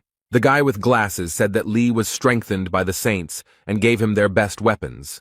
The bishop of the Lion branch laughed and said that they were not given the conditions. The Gemini branch bishop said that the Spider Queen was destroyed by them, the Gemini branch, at the cost of a high-ranking Templar's life. His partner started laughing and noticed that they, poor things, had paid a huge price, and he wanted to shake the poor thing's hand, but he was in the monster's stomach. The altercation continued, and an elderly man watched from the side, clenching his teeth. After a while, he frowned and thought that the Blue House had become a den for scumbags. A security guard ran into the room and said that he had an urgent message for Mr. President and asked to turn on the news. The announcer on TV said that they had an emergency broadcast and reported that their news channel had received a mysterious package. The man said that inside were photographs of the holy sign of Ares, Yang Wei, as well as a short message, and the test results confirmed that the handwriting was Li Gang's. Hugo Otis was screaming very loudly. His mouth and eyes were wide open, and beads of sweat appeared on his face. He asked Lee what he was thinking by sending something like that, and Gan said it was just an announcement, letting them know that their heads would soon be on his plate. Hugo clutched his head and said that Yang Wei's death itself was a huge problem, and Lee made it worse with his message. The guy lowered his head and calmly said that Yang Wei was not dead as everyone thought. Otis was very surprised, and Lee added that, to be more precise, it was hard to call Jan alive. Hugo didn't understand anything. He opened his eyes and mouth in surprise. Beads of sweat appeared on his face. The guy picked up the stuffed toy and told Otis that it was Yang Wei. The man thought that Li Gang was a complete scumbag. The man gritted his teeth and stuttered, asking if this toy was really Yang Wei. Li replied that thanks to recent battles, his skills had improved slightly, and he had sealed his astral body into a toy. Hugo was very surprised. He could not believe that something like this was possible. and Lee said that this was not the main thing and gave the man a dagger. Gan told Otis that this was the dagger that was stabbed into his back, the weapon that was the reason for his imprisonment. Hugo took it in his hand and thought that this was the object that almost caused Gan's death, and the dagger, judging by its shape, was far from ordinary. Otis said that if Lee was injured by him, then it was definitely not Yang Wei.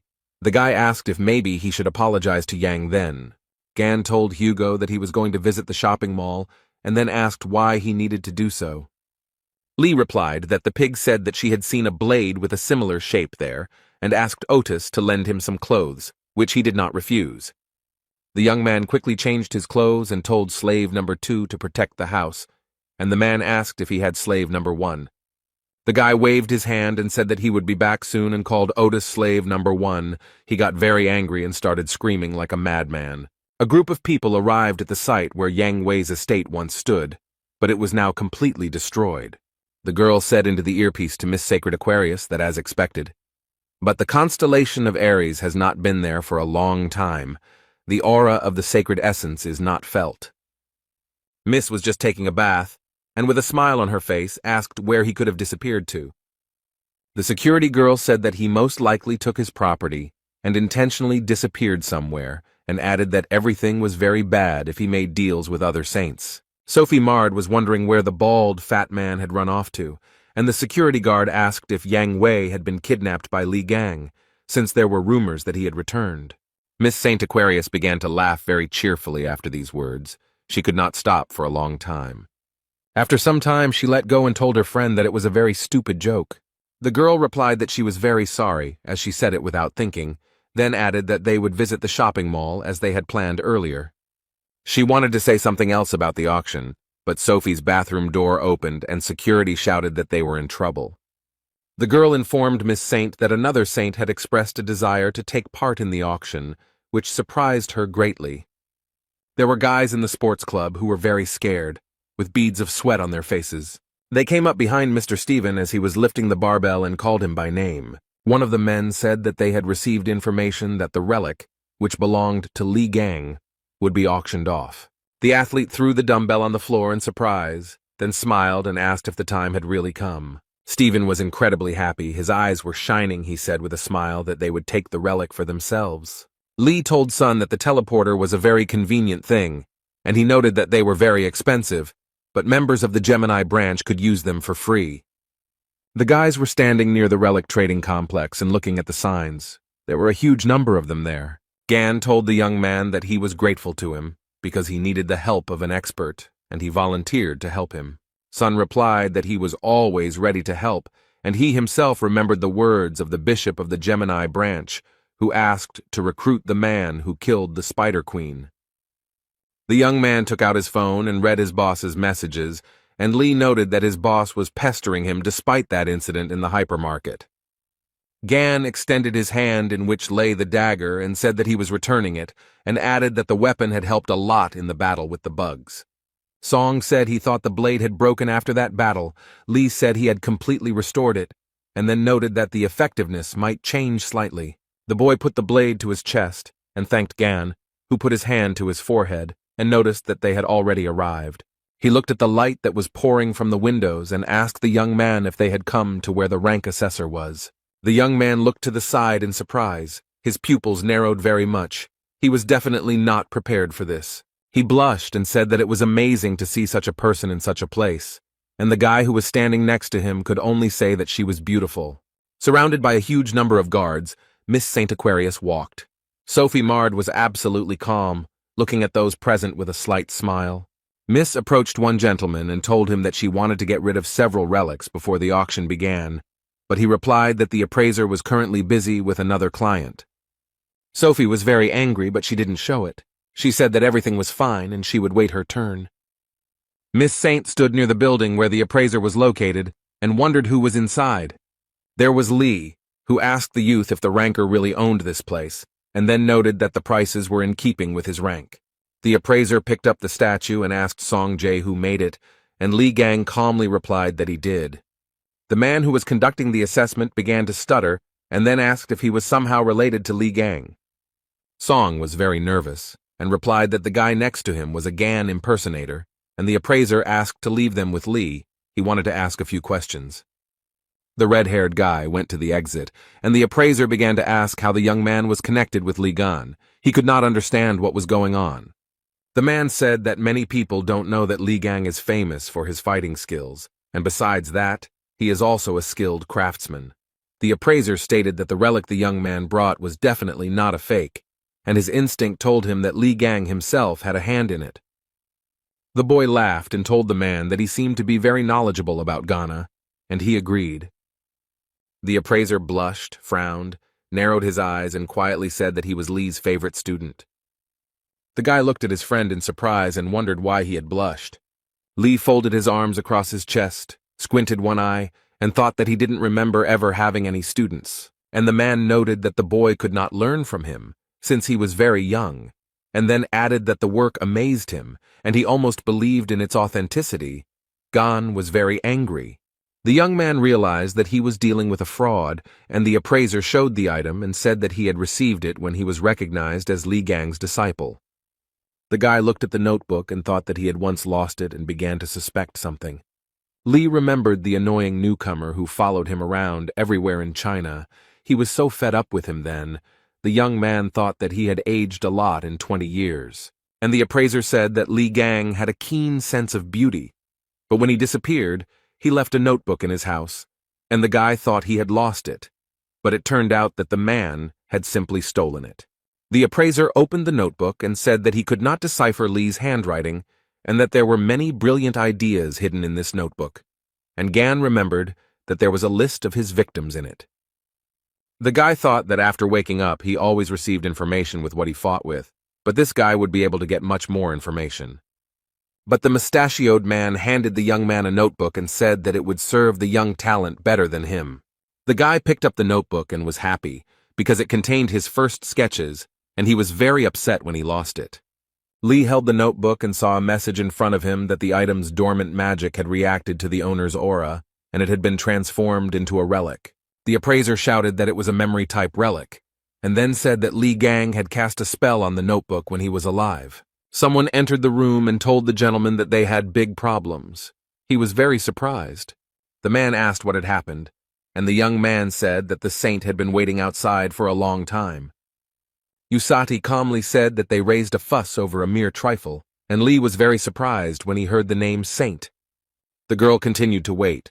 She folded her arms across her chest. She was guarded by security, but the paparazzi still tried to take pictures of Sophie.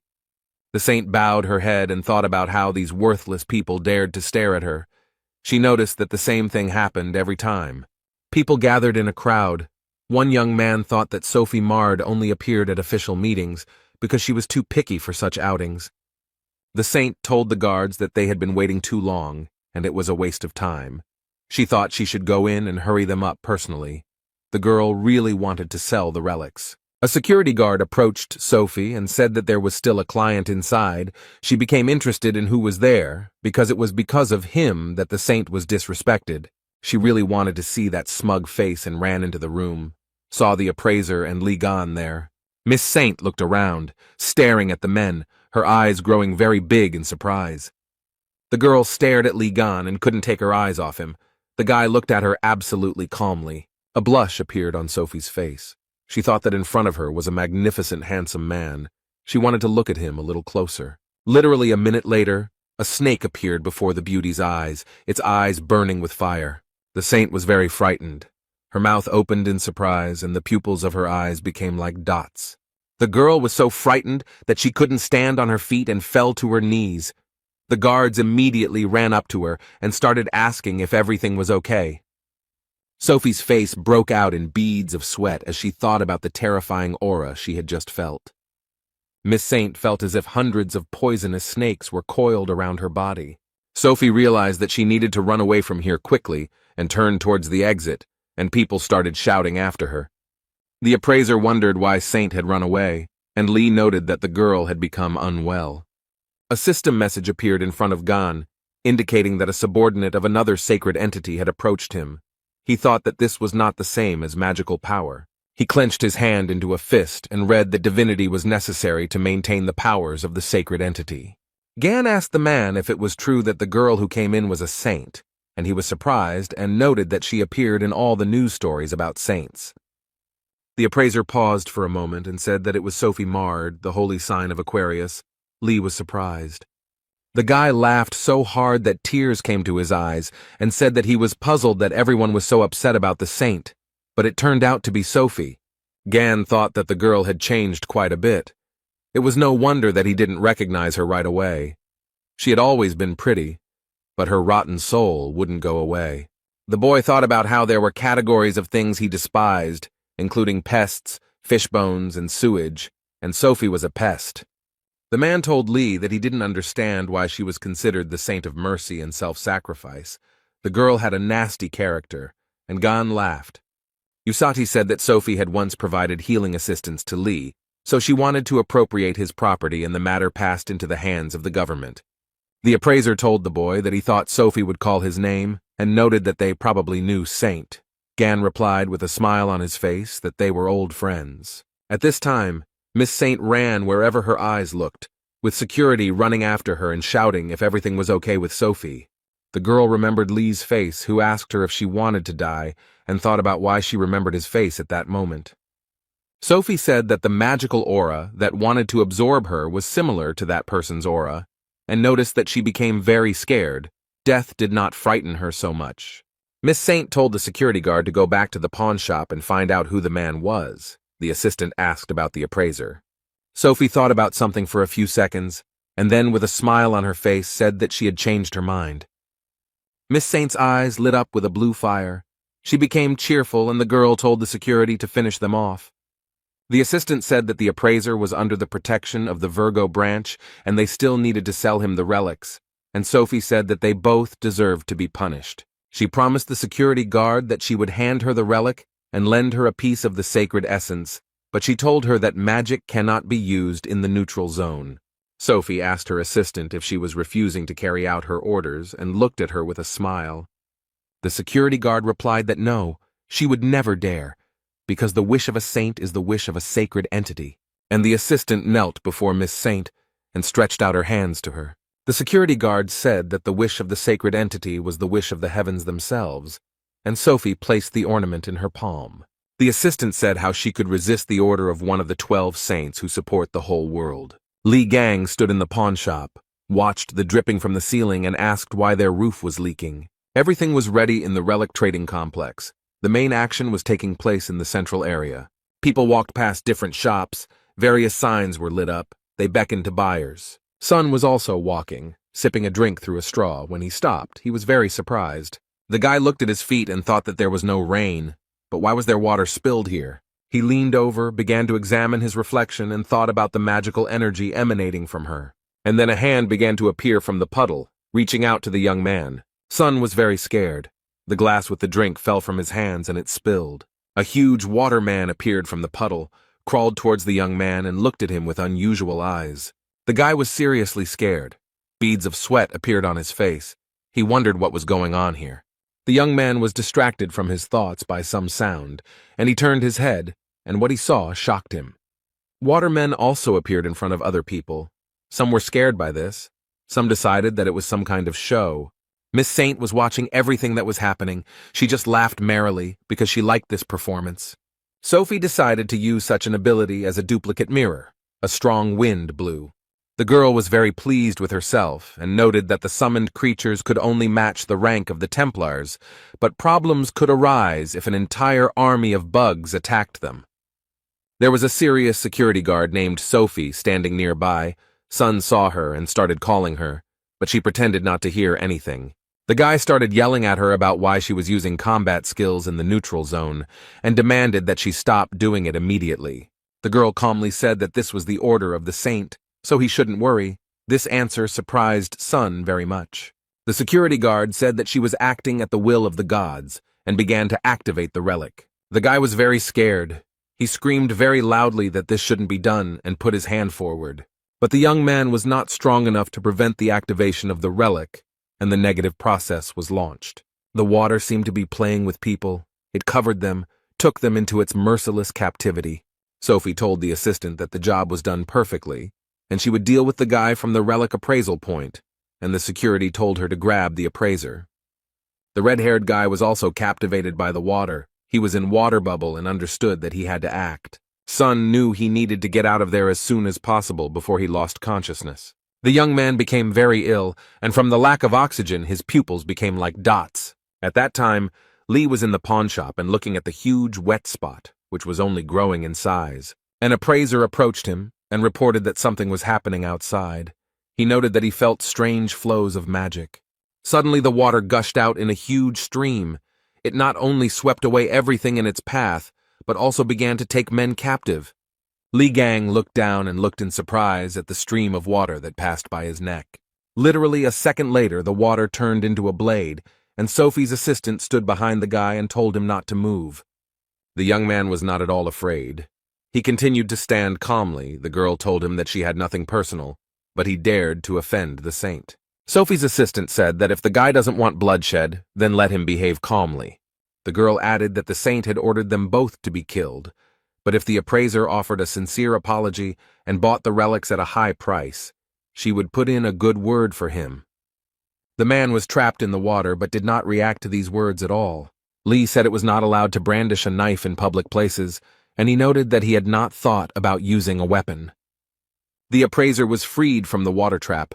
The gun fell to the floor, and Gan told the man to ask for compensation for the damage caused. Jin Man thought that the knife was a gift from the Aquarius constellation, but the guy was able to destroy it with his bare hands. The girl clenched her teeth. Her eyes burned with hatred, and she muttered that she told the young man not to resist. Miss Saint's assistant began to use her special powers. The appraiser was thrown back several meters by water sweat, and Lee stood as if nothing had happened.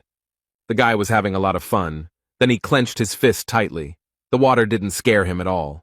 He turned to the girl in glasses and asked with a smile if she had any more special effects like these, since the sensations from them were simply amazing. She got really angry. She thought that this was some kind of nonsense. The guy destroyed a rank clone with one blow. She knew it, because Saint felt bad for a reason. The girl looked at Lee and understood that he was dangerous, so she needed to deal with him as quickly as possible before he created even more problems. Sophie's assistant took out some artifact. She was very nervous and concluded that he definitely wouldn't be able to handle it. The streams of water appeared again, and the girl noted that they were created by the purest magic of the saint. The girl held the artifact in her hand and began to summon orange-class monsters. Water wolves began to appear. Li Gang smiled cheerfully and noted that these pests were very happy to see him. The young man took the blades that were lying on the display case and asked the appraiser a question. The guy asked G-Man and told them to take what he liked and said that he would lend these blades. The man didn't even have time to answer, let alone blink, before the young man had disappeared. Li Gang used his powers and went to meet the water wolves that were near the saint's assistant. The guy immediately began to attack the monsters. He was happy like a child and said that these daggers were very good. The water wolves' faces were distorted, and Lee said he had the feeling that they were no stronger than yard dogs. He understood that it was the weapons. The guy didn't stop. He said he was just planning to have his items evaluated, but he got something much better. A huge number of system messages appeared in front of the young man. His experience was increased, which could not but please. The girl who held the artifact in her hands thought that this couldn't be, because the guy had destroyed the saint's calls so easily. Lee felt a surge of strength and turned his head to tell his assistant Sophie that they weren't finished yet. The girl began to shake with fear. She understood that they were on different levels, and if she tried to attack, she would die immediately. So she couldn't think of anything better to do than run away. But while running away, he said that that wasn't all. Li Gang laughed at her and noted that the idiots who shouted that it was not the end were the most pathetic. G frowned. Beads of sweat appeared on his face. He understood that the person in front of him was not simple and asked the guy if everything was okay with him. Lee didn't have time to answer, as Sun flew into the room and shouted that he had been attacked by a Templar from the Aquarius branch and that he had barely escaped. Gan was glad to see the guy and told him that they had just finished here. Z stuttered and asked what had happened here. The guy began to look at the water wolves, which no longer posed a threat, and said that this was magical energy, similar to the calls of the saint. Lee said that by sending something like this to him, they were giving him resources, but Song said that they had better leave before the next attack. Then G-Man turned to the guys. He asked the guys to wait a minute. They looked at him questioningly. The appraiser thought that 20 years ago he had followed Li Gang and listened to his art, and he clearly remembered how he collected materials after every battle with monsters. The man told Li that he fought like a demon, this crazy fighting style, and timidly asked if it was Gan in front of him. The boy looked G-Man in the eyes and put his finger to his lips. The man frowned, tears flowed from his eyes, and beads of sweat appeared on his face, but he only smiled in response. Li told G that he would return for the materials and asked him to keep a close eye on them, then added that he still had some questions. The boys went to the door, and Man leaned over and said that they should definitely come again. The red-haired man began to ask Gan why the saint was so focused on him, and he replied that she was probably unhappy about something. Sun asked if Li had offended her in some way. The young man closed his eyes and replied that this was also possible. The man smiled. His eyes were burning with fire. He said that the boy would soon see something funny. The guys went to a cafe. Li ate ice cream and told Z that it was just awesome here, and offered him to eat as much as he wanted. Sun said that he was very grateful, and then quietly asked if Gan was sure he had enough money, because it could cost a pretty penny. The guy was silent. He was just remembering how the saint's assistant ran away and dropped something. He told Sun that everything was fine, because earlier he had picked up an interesting thing, and with it they had access to many privileges. Li showed it to the young man, and noted that as far as he remembered, this emblem was similar in functionality to a bank card. With it, he could also rent other people's skills. Sun looked at it in surprise, and said that he had not noticed before that it had the Aquarius emblem on it, and he himself thought that they might have problems, because it also serves as an identifier. Li was eating ice cream and told his friend to forget it and think about it after eating, while Song was wondering if he could eat it. A man with glasses walked into the cafe and told Z that he was glad to see him, and then remarked that he didn't think he liked the ice cream there. At first the boy couldn't understand who was talking to him, but he turned his head and saw Bishop Sun Hek. He smiled and asked if he could join them, but no one answered his question. The bishop placed his hand on Jae's shoulder, and Li looked at him and thought that this was the same boss who was bothering Sonu. Sun sat down at the table and said that he was glad to meet them, and introduced himself, and then turned to Gan and asked if Z had told him that he was unfriendly. Hek replied that the young man had told him that he had met a truly amazing person who had been able to defeat the Spider Queen, while Yang Wei had failed miserably. Li Gang continued to eat his ice cream, looked at the man, and then asked him what he had to do with all this. The bishop said one of his main tasks is to recruit promising awakened people. The young man was very surprised, and then asked Sun what he could offer him. He laughed and said that one of the 8 relics of Li Gang himself would be auctioned off, and suggested that they continue the conversation and enjoy the auction process. The guy was surprised, and thought that they were playing a prank on his relics. Sun knows how to intrigue. The boy replied that it all sounded quite interesting, and then asked how far the auction house was from here, and Song told him to wipe the ice cream off his face first. The bishop smiled and replied that the auction would be held nearby and noted that there would be very rare relics there. The man said that the premises were located 16,000 feet above the ground and housed the largest auction house. In the floating city of Drachma, there was a large auction house of Drachma. It was very tall. Miss Saint was sitting in one of the chairs in the room, hugging herself with her arms and shaking violently. She didn't look very well. The girl was very upset. She was thinking about something. A man sitting nearby and holding a glass of drink in his hands noticed her. He was very angry and told Sophie to get lost if she planned to continue shaking in the corner. The saint looked at the speaker and thought that he was the same stupid and ill-mannered bore, but now she had to control herself. Sophie looked at the huge, muscular man and thought that he was very strong. He was able to surpass Li Gan. There was no place safer than next to him. Stephen Marker said that Li Gang's relic would definitely be his, and the saint would not even dare to lay claim to it. The man went to the exit, and Sophie asked where he was going. He replied that it was none of his business, let her sit and not move. The saint sat, looked out the window, and told herself that she just needed to calm down, and whoever that person was, he would not be able to get in here. Sophie began to look ahead and was very surprised when she saw a familiar silhouette. There was a blond man named Hugo Otis. The girl didn't expect to see him here. The saint smiled and thought that the desired guest had appeared just in time. The man looked around and wondered where Li Gang was. He had disappeared somewhere again. Otis thought that knowing the guy's character, He was sure that he would come here, because the city of Drachma is a real treasure trove of precious relics.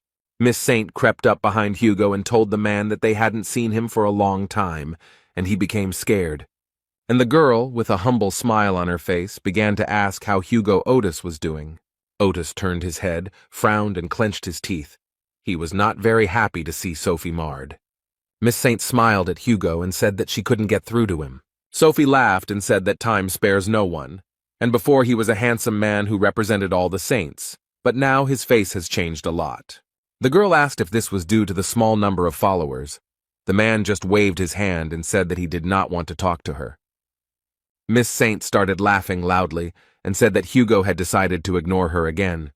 And then she added angrily that Otis's son would suffer the same fate as his wife. Sophie laughed even louder and added that his wife was not yet dead, but her condition was indistinguishable from death. The girl did not calm down. She began to talk about how the shame had been brought upon his house by none other than the head of the family.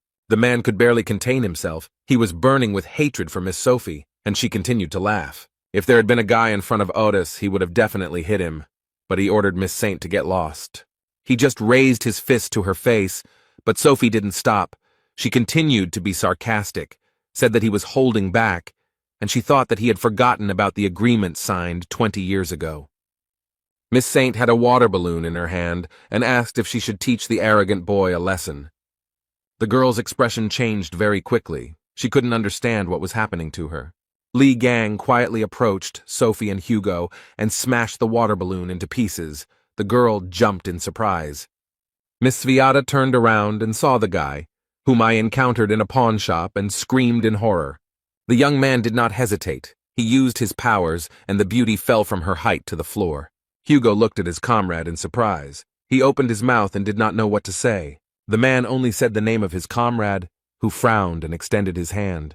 Then Gan asked Otis what he was doing there, and he replied that he was worried about him, since they couldn't take their eyes off him. Lee couldn't understand why he was worried and then asked if Hugo was really in love. He replied that he had enough of this nonsense. The men leaned over Miss Saint, and Gan wanted to say something else to his comrade. Sophie looked completely unpresentable. There was a huge bump on her forehead. Foam was coming out of her mouth, and Lee asked why he always bumped into this girl. Gan looked at her and said that she had a crush on him, and Hugo thought that the guy had some kind of problem with his head. An image of the number 12 appeared in front of Miss Saint, and she immediately thought of Li Gan. The girl looked at everything with fear. Beads of sweat appeared on her face.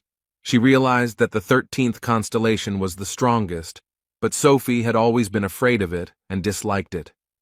She was frightened by the disgusting face covered in scars, the cruel disposition, and the arrogant look that pierced to the bones. The events took place 20 years ago. Li Gang was in a hurry somewhere, and the girls tried to stop him. The maid told the guy that he was in the residence of the Aquarius sign and asked him to leave this place. But he came very close to the woman and calmly told her to send, and she was very scared. She began to wring her hands and scream, asking how to understand such an attitude towards her. But Lee didn't care. Sophie walked up to the guy, folded her arms across her chest, and asked with hatred how Gan dared to break into her house. And she added that he should leave, but the guy did not stand on ceremony and hit the girl on the shoulder with all his might. The young man pulled her towards him, looked straight into her eyes, and asked if she wanted to die. He began to take his hand away, and Sophie stuttered and asked what he was doing and how long it would continue, since she had sent him to the rear to treat the injured. Miss Saint began to ask why he was idle, and the young man replied that many of those people were left without arms and legs because they tried to save her life. Lee took the girl's hand and said that she had talked about helping people when she came here, and replied that it was time to go and keep his promise. Sophie replied that what difference did it make if a couple more people died? On the contrary, they should be happy that they had the chance to save her, because she is a saint. Lee continued to pull the beauty by the hand, and she said that due to constant stress, she had developed problems with her facial skin, and she was not going to go there for the sake of stupid choirs. The young man stopped, turned his head, looked at the girl, and then asked what she said. Sophie thought about Lee's smell of sweat and told him to get lost, because she had to put on makeup before she had an interview. Miss Saint began to pull her hand out of the guy's hand and screamed at him to let her go. She rubbed her wrist and asked why he had squeezed it so hard and thought about how Gan's hand was so dirty. The guy couldn't control himself after all these words and hit the girl in the face with all his might. Even outside the palace, Lee could be heard screaming. If the girl weren't a parasite, she might be reachable, but he wouldn't get anywhere until he beat all the rot out of her. Gan had forced the girl to treat the wounded and she had hated him, and now the guy was standing over her and asking if she had been sleeping for too long. When Miss Saint came to, she was seated on a chair and tied up so that she would not kick. Lee sat down opposite Sophie and looked at her without taking his eyes off her. She stared at the young man. After a few minutes, the girl screamed loudly to be untied immediately and began to ask how they dared to treat the saint like that. Lee calmly said that Sophie hadn't changed a bit in 20 years and asked how she managed it, and Otis noted that he was also wondering the same thing. Miss Saint cursed silently and thought that they wouldn't get away with this just like that, because she was no longer the weak girl she used to be. She began to use force and thought that it would not be difficult for her to melt the rope that was on her hands. The girl narrowed her eyes and thought that men would not be able to keep her with something like that, unless she managed to meet Stephen Marker. The flow of thoughts was interrupted by a juicy flick that Sophie gave Lee. The girl screamed in pain and surprise. Gan told Miss Saint that it was written on her face that she was up to something. The guy looked at his finger, from which smoke was coming, and asked what was going on. Sophie started laughing and happily called Lee stupid because he didn't realize that she had an acid layer on her to protect her from all outside attacks. The girl said that the acid would spread throughout his body and eat away at the guy from the inside. He started screaming for her to forgive him, and then said that she had imagined this. Sophie said that this was the absolute protection of the Aquarius constellation, and the young man showed her his middle finger, on which the wound from the acid had already disappeared. The girl's face was covered in beads of sweat.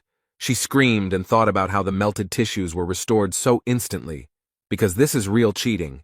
And Gan called Sophie a parasite, and said that it was time to remember everything that happened between them. He noted that he heard how she lied to everyone, and for this she would receive one blow. The guy noticed that it was she who sent her subordinate to the appraiser, for which 5 more blows are added, and asked what she said to Otis, and said that for this another 50 blows are added. Miss Saint asked Lee to stop, a request that surprised him greatly. But the young man did not listen to the girl, but began to flick her face. She screamed in pain, asking the guy to stop, but he was still as if he had become deaf, and Hugo sat to the side and sipped coffee. Otis thought that Gan was really good at beating the crap out of people regardless of their gender. The fair-haired man was very surprised. He had a wonderful feeling, as it turned out. With each blow from Lee, his level of divinity increased.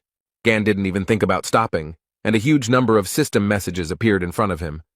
The man was thinking about what kind of divinity he was building up, and in this Sophie hung her head very low. The girl had a huge bump on her forehead.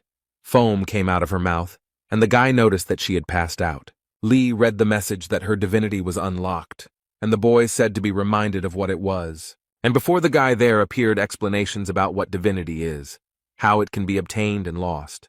He scratched his head and thought that now by kicking asses he was taking away their divinity, but he couldn't knock it out of Yang Wei because it wasn't unlocked at that time.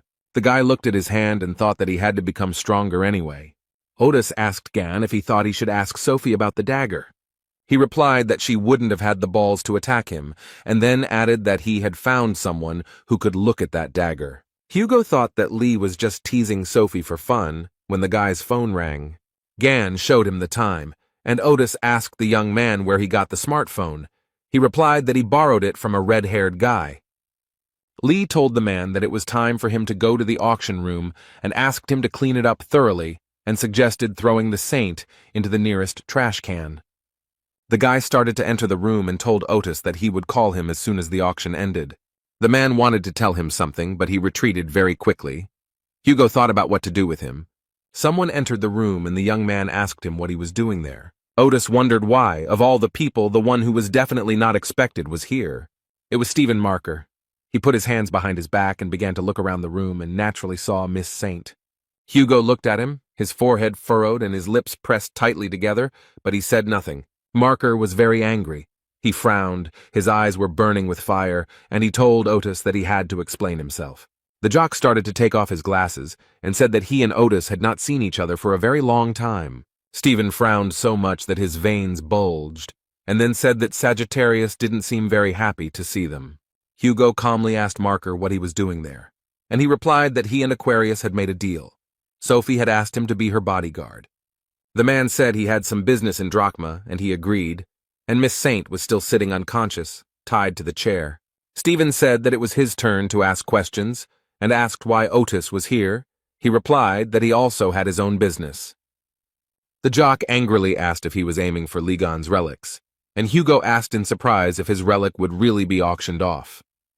Marker smiled and asked if Sagittarius didn't know that, and then added that he was the most pathetic creature and still couldn't afford her. Hugo replied to Leo that he was always going around picking up old relics of Ghana. He added that Stephen had tried to ignore Lee for a long time, but his inferiority complex grew and he had sunk to the point of collecting all the relics.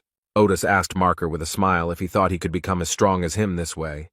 The jock got very angry. His anger caused a loud explosion and stones flew in all directions. Hugo thought that Stephen had definitely gone crazy. As soon as Gan was mentioned, he couldn't control himself. Marker grabbed Otis's arm with all his might and told him to stop talking nonsense about that weakling and stop saying his name. And then he added that he had long ago become much stronger than him. Leo's eyes burned with hatred. A young man ran into the room and told Stephen that they had problems. He said that the Gemini branch was buying up all of Ligon's relics, and Marker was very surprised. Leo told Sagittarius that he didn't have time to mess with him, and he just laughed. Stephen went to the door and told Hugo to do whatever he wanted with her, and he was very surprised. The man thought that the jock had come here to save her. The Marker replied that the auction was more important to him, and he had to get there as early as possible, and decided to give advice to Sagittarius so that he would choose his words wisely if he wanted to live long. Otis frowned, then laughed and said that he was very grateful for the unsolicited advice. Hugo was again left in the room with Miss Saint, who still had not come to her senses, was unconscious. The blonde man thought that Stephen Marker was a shitty person. Then he looked at the hand that he was squeezing with all his might, and thought about the fact that Lev didn't even consider him a weakling. And at this time, in the Drachma auction house, in the VIP room, an auction was taking place that many were so eagerly awaiting. The presenter happily said that once again the Gemini branch is taking another lot. The woman said that the first stage of the auction had come to an end, and after a short break the second stage would begin. Li Gang was incredibly happy. He said with pleasure that he received another lot. Bishop Gemini began to congratulate the guy, and noted that he could buy whatever he wanted. The young man told the man that he was too kind because he invited him to the VIP room, and now he buys everything he asks for. The bishop remarked that it was the least he could do for him, and Sun asked if he was sure, since they had already spent an indecently large sum. The man smiled and said that everything was fine and asked Sun to pay for the alcohol, as he had forgotten his card, and he would send the money later. Z agreed, and thought to himself that he had already forked out a lot of money today, but he couldn't object since his boss had asked for help. Lee told them not to worry about the alcohol. He showed the card and noted that he had already paid the bill. The bishop thought that the guy had his black card. He had no idea when he had time. The young man told him that he looked quite drunk, so he paid in advance, and noted that he could not get his subordinate to pay for everything. Bishop Gemini said with a laugh that he was just about to pay with his card, but he thought that the guy was quite young, but already damn rude. The man in glasses understood perfectly well that in front of him was a genius who had managed to defeat the Spider Queen, and if he recruited him, then alcohol was just a pitiful price. He told the guy that they had relaxed a bit, and it was time to get to the main topic. The bishop said he had high hopes for the future, and told Lee that he had every chance of gaining rank, but that was not all he could do to earn the favor of their saint. And Gan thought that the fog that covers the mind control is practically invisible to anyone. The effect is not strong, but it makes you believe that idiot. The man with glasses said that the boy could become a cardinal, but that was not the end. The bishop noted that the most important thing that awaits the young man is, of course, wealth and fame. The man added that the guy will also receive the respect of the great leader of Gemini. All this can easily become his. The bishop did not stop talking. He extended his hand to Lee and told him to take it in order to be reborn as a follower of the constellation Gemini. The young man listened very attentively to the man in glasses without interrupting, and then began to laugh. Lee noted that he had been laughing too much lately, and then noted that that was exactly what Bishop Gemini wanted from him. And then they added that they wanted him to become another lackey of his worthless god. The man could not understand why the man was angry, because he had always behaved with him as expected, and he decided that he needed to change the subject and said that there was a misunderstanding. Someone outside the door said that he had brought them the relic he had won, and the bishop thought that this was very opportune. The man allowed entry, and the girl opened the door and apologized for disturbing him. She congratulated him on the purchase of the item and said that it belonged to Li Gang, also noted that all the certificates were ready. The guy thought that all this was so unusual. Bishop Gemini frowned and asked the boy if he had won one of Li Gan's relics. The young man replied that the man himself told him to choose whatever he wanted, and then added that it was not exactly what he was looking for, but it would certainly be useful to him. The guy with glasses thought that Stephen was obsessed with them, that they couldn't even afford to touch these relics, and said that she already had an owner. At this time, someone started to knock down the doors to the VIP room. He did it with his feet. The person apparently did not have the patience to just knock. Everyone in the room turned their heads to look at the person who had knocked down the door. Stephen Market burst into the room. He frowned, clenched his teeth, wanted to ask something, but fell silent for a second. Leo's pupils became like dots, and he began to ask who dared to touch his relics. Lee looked at the jock, then wondered if Stephen had accidentally laid claim to that relic. The bishop jumped up to Marker and began to ask him for forgiveness, noting that their newcomer had made a mistake due to his ignorance and that they would return the relic to its place. Lev calmed down and said that this time he would close his eyes. He told them to take the relic and put it back where it came from. The bishop thanked Stephen and said he could pay later, and he looked at the man intently. And then he said that he didn't have to spend his own money on the relic. Heck was very surprised by such impudence. He asked what Marker meant, and he put his hand on his head, saying that he wouldn't pay a penny for it, that it was a punishment for son who touches other people's things. The bishop was shaking with fear, and thought that because of a small mistake, they would be left without tens of millions of dollars. Li Gang turned his head towards the men and asked what the hell they were talking about. He smiled and noted that he had won the auction and all the relics were now his, and if Marker wanted to take them, he had to pay $200 million. Stephen pressed his lips tightly together, frowned, and began to stare at the guy. He started laughing heartily and said that he thought that the Gemini branch was full of cowards, and noted that the guy had balls of steel. Hen thought that the guy couldn't wait to die. Leo pushed the bishop away, went to the young man and said that he liked him like that. Must be a real man. He stopped near the sofa where Lee was sitting and noted that their meeting was not accidental and suggested that they get acquainted. Stephen noticed that when he met interesting people, he always greeted them warmly, and for the young man this would be quite shocking. Gan looked up at his opponent and asked him what he was talking about, while he thought that this guy had managed to slightly increase his strength. He understood that this was to be expected from the constellation Leo. It specializes in battles, which cannot be said about the constellations Aquarius and Aries. Lee looked at Stephen and thought that he would not calm down until he tore someone apart. The young man looked calmly at Marker and thought that he was an evil bastard. The lion approached the young man and used his power against him. It was so unexpected. Songjay started running to help his friend. The guy was very scared. Hen cursed, but he thought that the guy had provoked Stephen Marker, and he frowned, smiled slyly, and said that it was funny, and also added that he hoped that the guy would enjoy the rest of his life in a wheelchair. The jock put his hand on the guy's shoulder and began to press with all his might, and the guy asked what he was doing. The young man smiled and asked Stephen if he was trying to brush dust off his shoulder. The Marker stood and looked at his opponent in surprise. He thought that the blow had hit the target. What had happened then? He asked the guy if he managed to dodge his skill using teleportation, and Gan replied that he didn't understand and added that Stephen was still as slow-witted as he had been. Lee smiled and said that the skill was called Crushing Cliff, and asked if he thought the skill he had developed would work on him. Gan's face changed, and he said that Lev had begged him to teach him and swore that he would use the skill only for good, but now he used it to boast of his strength. The Marker opened his mouth in surprise and asked how he knew everything and who this person was. The guy didn't have time to answer the question, because the auction host appeared in the room and apologized for the delay and noted that bids would be accepted soon. Stephen asked in surprise if it was already time for the second stage, and Lee was thinking that another batch of his relics would be presented again. The jock stood up, pointed his finger at the guy and said that he had a lot of questions for him, but right now he had more important things to do. Marker, leaving, told Lee not to lose the pendant and that he would return for it immediately after the auction. Sun approached Gan and asked if he was okay. He was very scared.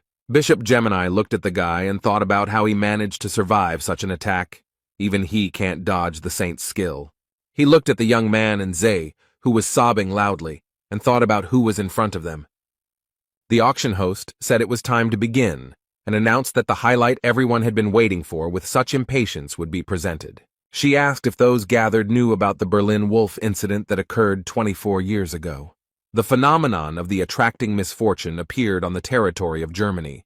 It was a real hell, in which not only weapons but also armor melted. The 12 saints could not find a solution. The raids ended in failure. The hero Li Gang appeared, who defeated the invincible monster, and those present have a chance to become the owner of his relic. Stephen gritted his teeth, frowned, and thought about how the relic would finally become his. He had dreamed of this weapon for a very long time. The events took place 20 years ago. Journalists were in a helicopter above the island where the Berlin Wolf appeared.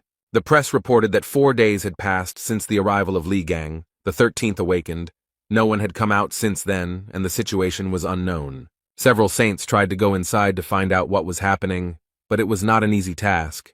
The man told one of the saints that they were all at their limit, and he looked at the man in surprise. He clasped his hands and thought about how Li Gang was able to get so far, how he could fight that creature. They couldn't get so close to it. The man thought about why he should even feel jealous towards a guy who wasn't even chosen by the gods. What was the difference between him and him? He still couldn't figure out what he was missing. When a guy came up to him and told him that Li Gang had appeared at the exit, the man furrowed his brow. His pupils became like dots, and he thought that this couldn't be.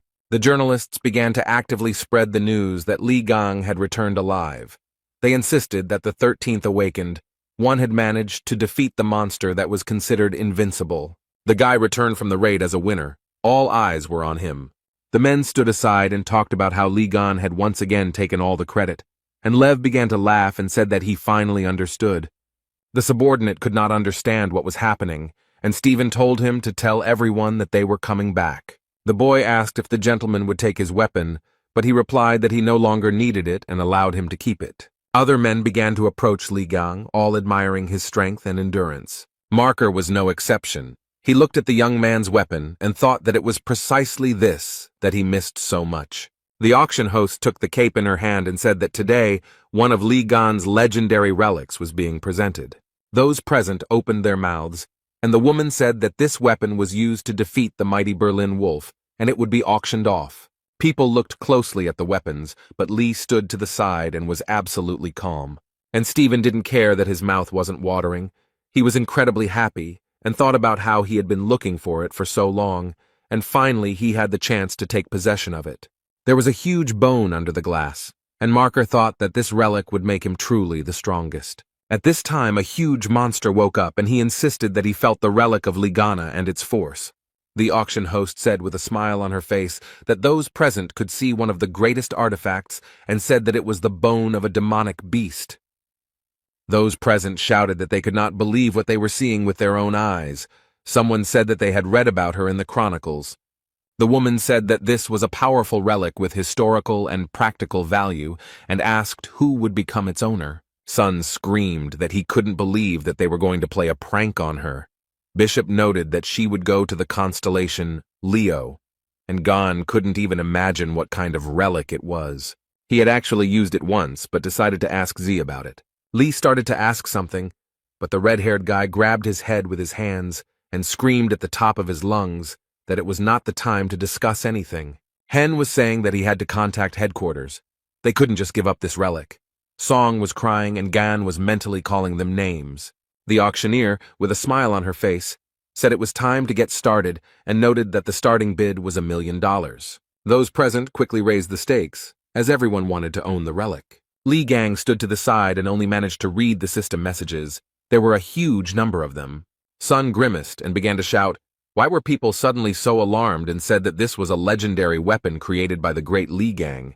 Z quickly calmed down and calmly said that such a reaction from people was entirely expected. No matter what Li Gang created, the relics were always of the highest quality, and anyone who understands them dreams of getting their hands on them. As for Stephen Marker, he is an ardent admirer of these relics. He is ready to go to the ends of the earth to get them. His incredible power and influence allow him to go very far. Sun said that he was sickened by the fact that Gon's greatest creation would be in Stephen's collection, and the profits would go to Lee Gon's account, and he belonged to the government, and they had to come to terms with that. The man thought about the fact that the money would be transferred to his account regardless of who buys the relic, and the guy began to watch how quickly the stakes were raised. He was interested in how far they could go. Stephen Marker got tired of this mouse fight and shouted that he was betting $1 billion. The room became so quiet that everyone present opened their mouths in surprise. The jock started to descend the stairs and asked sarcastically if everyone had heard his bet.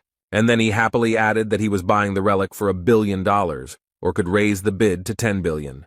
The auctioneer was taken aback and began to stutter, as she had no idea that the bid would be so high. The people who were in the hall were in complete shock. They could not believe that Lev was ready to buy the relic for a whole $1 billion. The host started the countdown. Sun started shouting for the bishop to do something, but he understood perfectly well that they had no chance. And Li Gang calmly watched everything that was happening. It seemed like nothing at all upset him. The presenter banged the gavel and loudly announced that the final bet was $1 billion. The cleaners were passing by the room where the auction was being held. One told the other that something had been sold for $1 billion. The second replied that he was very interested in who this crazy person was. The man sighed heavily and noted that workers like them should not even dream of such sums, and said that he wanted something to change. Their wish came true very quickly. The guy saw a huge monster outside the window. One of the guys immediately said that he was taking his words back. The host of the event began to congratulate Stephen Marker, and said that the holy sign of Leo was becoming a new owner.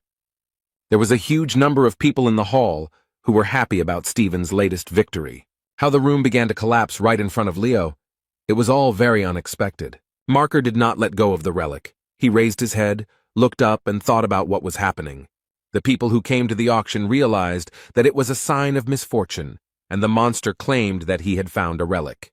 The misfortune bringer stood before Stephen Marker and told him to give him the relic. The monster's eyes were burning with fire, and he opened his mouth wide, from which saliva sprayed in all directions. Stephen continued to hold tightly in his hands the relic that was now rightfully his, and the monster came closer and closer. The man frowned, clenched his teeth, his eyes burned with hatred. He was not going to part with what he had dreamed of for so long. But the monster was not going to lag behind. He followed the man and destroyed everything in his path. The lion began to laugh cheerfully and said that he had never been so happy to see the one who was attracting him before. The man was very happy. He thought that this was a great chance to try out his new toy. Those around him tried to somehow stop Stephen, calling him by name, but he paid absolutely no attention to anything. Sun looked out the window and shouted loudly that the magic tower in the teleportation zone was destroyed. People were very scared. Someone was shouting that if the tower fell down, the island would not withstand it. The elderly man began to shout that it was necessary to stop the tower with all possible force in order to prevent a tragedy. A huge number of men, who were armed to the teeth, began to shout that they would help. They began to talk about the need to combine all their forces in one blow, because this is really very important. Everyone acted together. Some held weapons in their hands, and some used magical powers. Someone from the crowd said that the tower weighed a lot, and they would not be able to destroy it. This was beyond their power. Someone from the crowd shouted for people to run away as the tower began to fall. A very strong wind arose. Such was the fury of Apollo.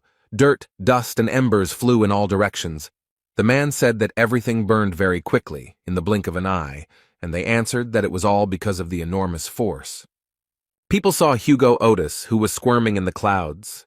Despite everything that was happening, he was absolutely calm. The man thought that Leo still hadn't learned to control his powers and that people almost died, but they began to thank him for saving them. Otis looked around and realized that only one skeleton remained of the monster, and he began to get even closer to it. The monster's eyes glowed red, and despite the fact that he had no skin, he looked terrifying. The guess struck Hugo. He clenched his teeth, frowned, and began to understand that the monster was not alone, but there were two of them. A black, viscous substance began to flow out of the monster's mouth. Although it looked like a skeleton from the outside, it was still dangerous. A black, viscous substance flowed in a stream towards the people who were on the street. They could not understand what was happening. It hit all parts of the body, and people looked at everything that was happening with horror. The substance got on the face, hands, it was impossible to get rid of it. Here and there, cries for help were heard. Hugh Otis was very angry. The man was cursing someone with all his might. He was tense, as he was thinking about how to deal with the monster. But he didn't even think of giving up. He opened his mouth wide, from which drool flew in all directions. A little more, and the mouth with sharp teeth would take and swallow Otis, but he only frowned and clenched his teeth. Li Gang came to the aid of the young man. He hit the monster in the side with all his might, and he screamed in pain. The boy fought with the monster and started screaming for Hugo to stop clicking his beak and called him a fool. Otis thanked Gan for sleeping with him and said that he owed him a favor, and the guy was very angry. He asked if his comrade was a combat-type constellation. He began to ask Otis why he was weaker than him, the owner of the craftsman class, and then added that it was scary to leave his comrade unattended. Hugo replied that he had given it his all, and Lee asked if that was why he had almost become dinner for the attractor, and the guys began insulting each other. They would have continued arguing, calling each other names and quarreling for a long time, but they were distracted by a very loud scream. It was Stephen Marker running, holding the artifact in his hands and screaming very loudly. The jock's face was distorted, the veins on his forehead were bulging, and he started screaming about why they were testing a new weapon on him. The boys looked at the monster, whose mouth was drooling in all directions. Lee calmly replied that he had forgotten that there were monsters here. He wanted to say something else. What the guys saw left them in great shock. They looked at everything that was happening in surprise. There were 2 monsters below. Marker was flying towards them and screaming like a madman that no one was allowed to spoil his reunion with the bone of the demonic beast. Gan furrowed his brow and calmly asked why Stephen was wearing his underwear inside out, a question that caught Hugo off guard. And Marker became as if possessed. He screamed like crazy for everyone to quickly get out of his way. He used his sovereign skill and went to fight the monsters, while not letting go of the demonic beast bone. The jock stood with his feet on the ground, laughed and told those pulling him to sit still and not move. Stephen leaned on the bone and said that the monsters were inside a destructive lightning storm. The Marker was extremely happy. He noted that all preparations had already been completed. He was sure that the artifact would help him. The man looked at the one who was pulling him and said that he had previously been in a disadvantageous position. Because of this, he had to counterattack with magical energy. The jock shifted the bone onto his shoulder and said in a satisfied voice that now he wanted to test the true power of this baby. The people who were standing nearby and watching everything that was happening happily said that Stephen Marker was the strongest saint. He even surpassed Ligon's hero. The jock headed towards the puller, and the people shouted at him to destroy it, and then added that they were saved. Stephen swung the artifact at the monster and said that it was time for him to answer for all the mess he had caused.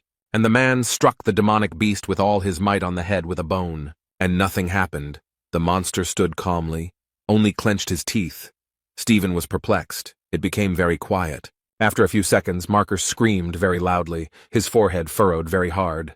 And the one who was pulling him understood perfectly well that he was not in any danger, and began to attack the young man who dodged in different directions. The monster realized that the guy with the bone in his hands was not an opponent for him, and began to attack him. The jock wheezed in pain. After a strong blow, he fell down and thought about what happened, why Ligon's weapon didn't work, because there were direct hits on the entraining one. The guys started talking about whether they would be able to get out. The second one noted that they would not, since a sovereign skill was used, and it would take a long time to dispel it. Lee swore that once he got out of here, Stephen would regret being born, and Otis noted that only a moron would throw away such skills. Gan looked at his comrade and said that they needed to deal with their friends first, and pointed at the monsters. Nearby stood people who had fallen under the influence of the monster. They were screaming in pain. The young man said that judging by the location of the victims, the monster most likely intended to use them as a human shield. The blonde man noted that this meant that they wouldn't be able to just attack him. The guys looked at each other, and Lee said that they had one choice left. Otis did not understand which one, and began to clarify whether his comrade had any decision. Gan yawned and said that he would just kick the monster's ass and went towards him. Hugo started running after him and asked him to wait. The young man shouted for Lee to look away because a monster was running towards him. but the guy saw it without warning. He put his hands forward and stopped the monster. The young man, with a smile on his face, pressed the monster's head with all his might, so that he only wheezed in pain, but tried to fight back. The one who attracted, together with the people he infected, watched everything that was happening. Everyone was interested in what would happen to Gan. Lee smiled, and the man went limp in his arms. The guy told him that everything was very simple. Hugo began to ask if he was alive. Gan replied that he simply lost consciousness, and that he did it with the help of his power. Otis lowered his eyes and said that he definitely couldn't eat something like that. The guy laughed and said that from the very beginning he understood that he would do everything alone, since Hugo was of no use.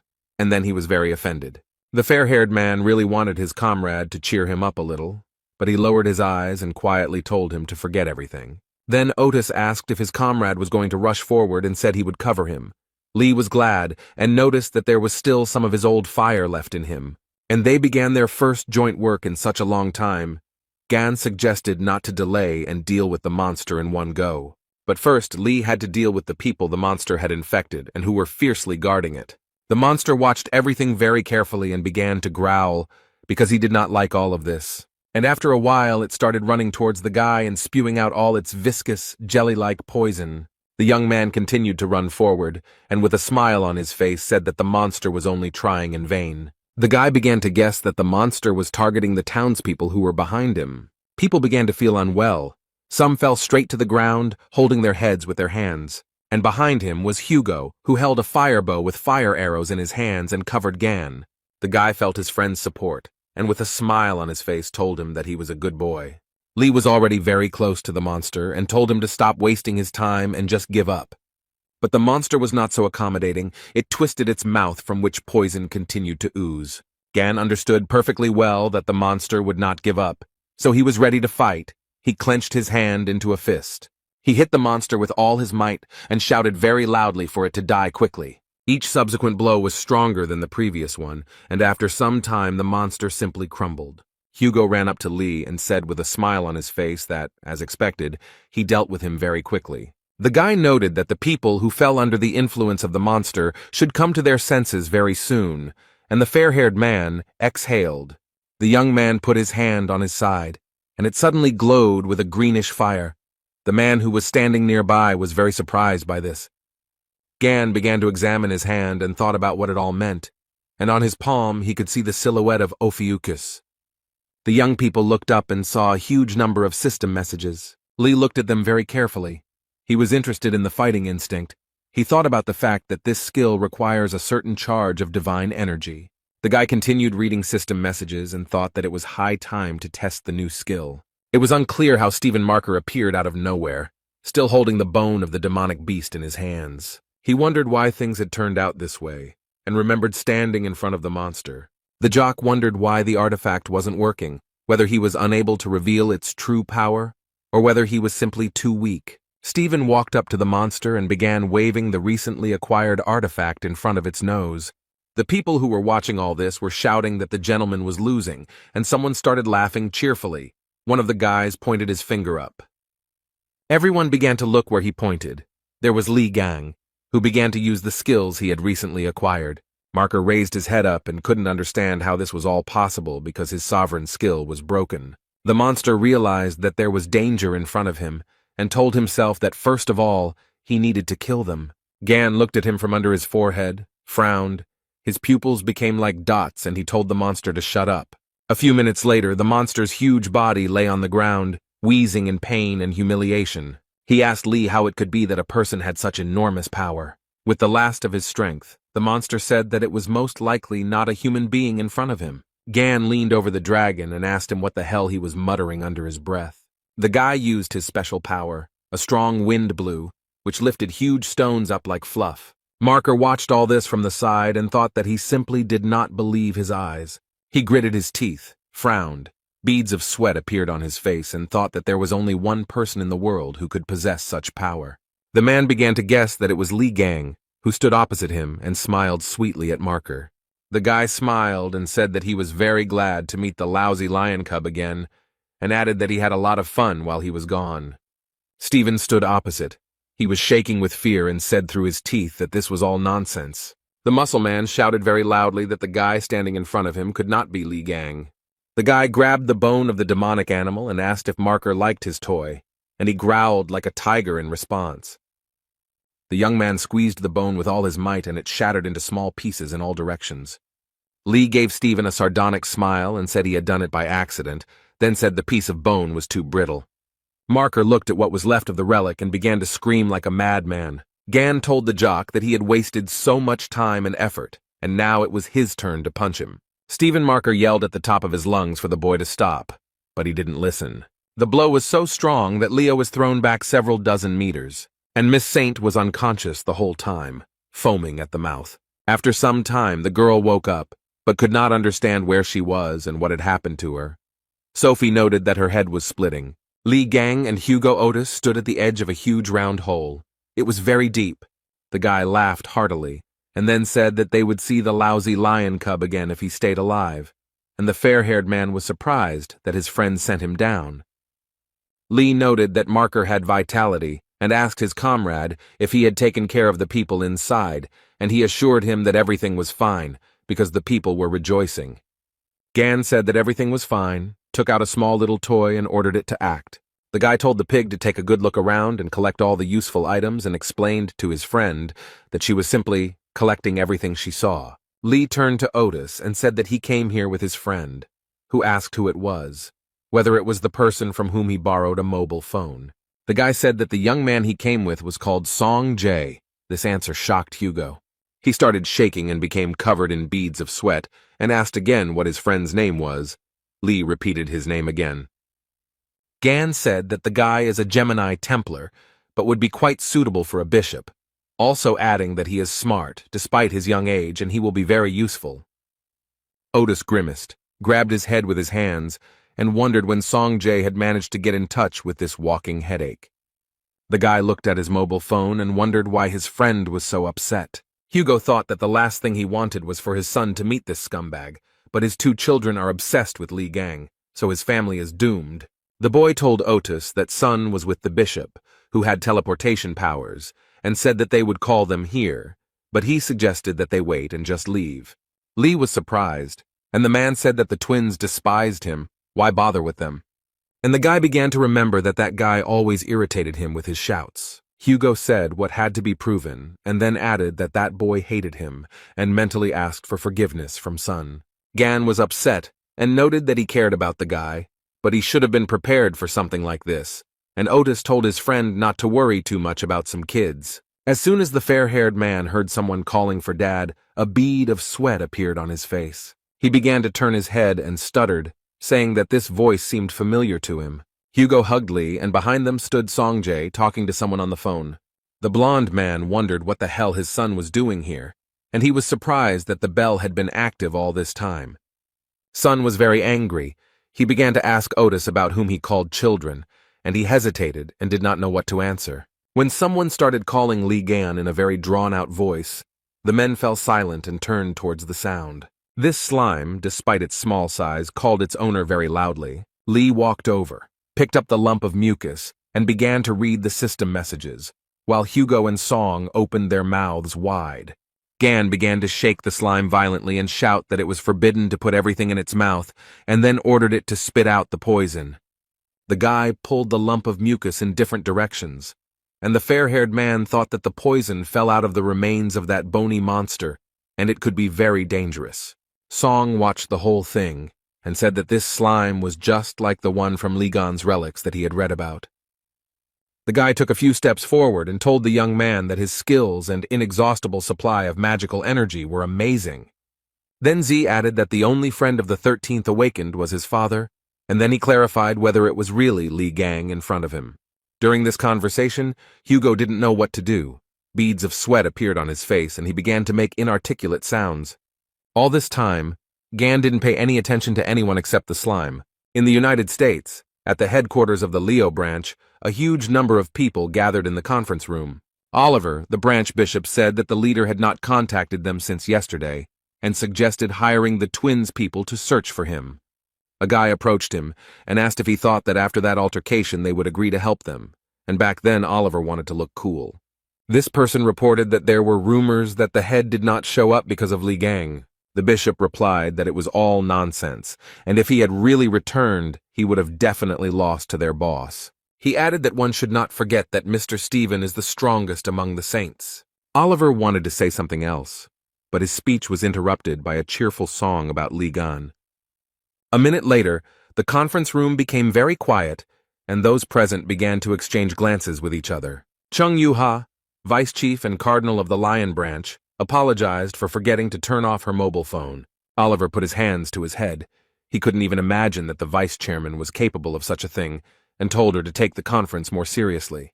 Yuka folded her arms across her chest and asked why they were all looking for that jerk, and everyone present's jaw dropped at these words. Then Chan said that she was guilty and said that there was no need to look for the head.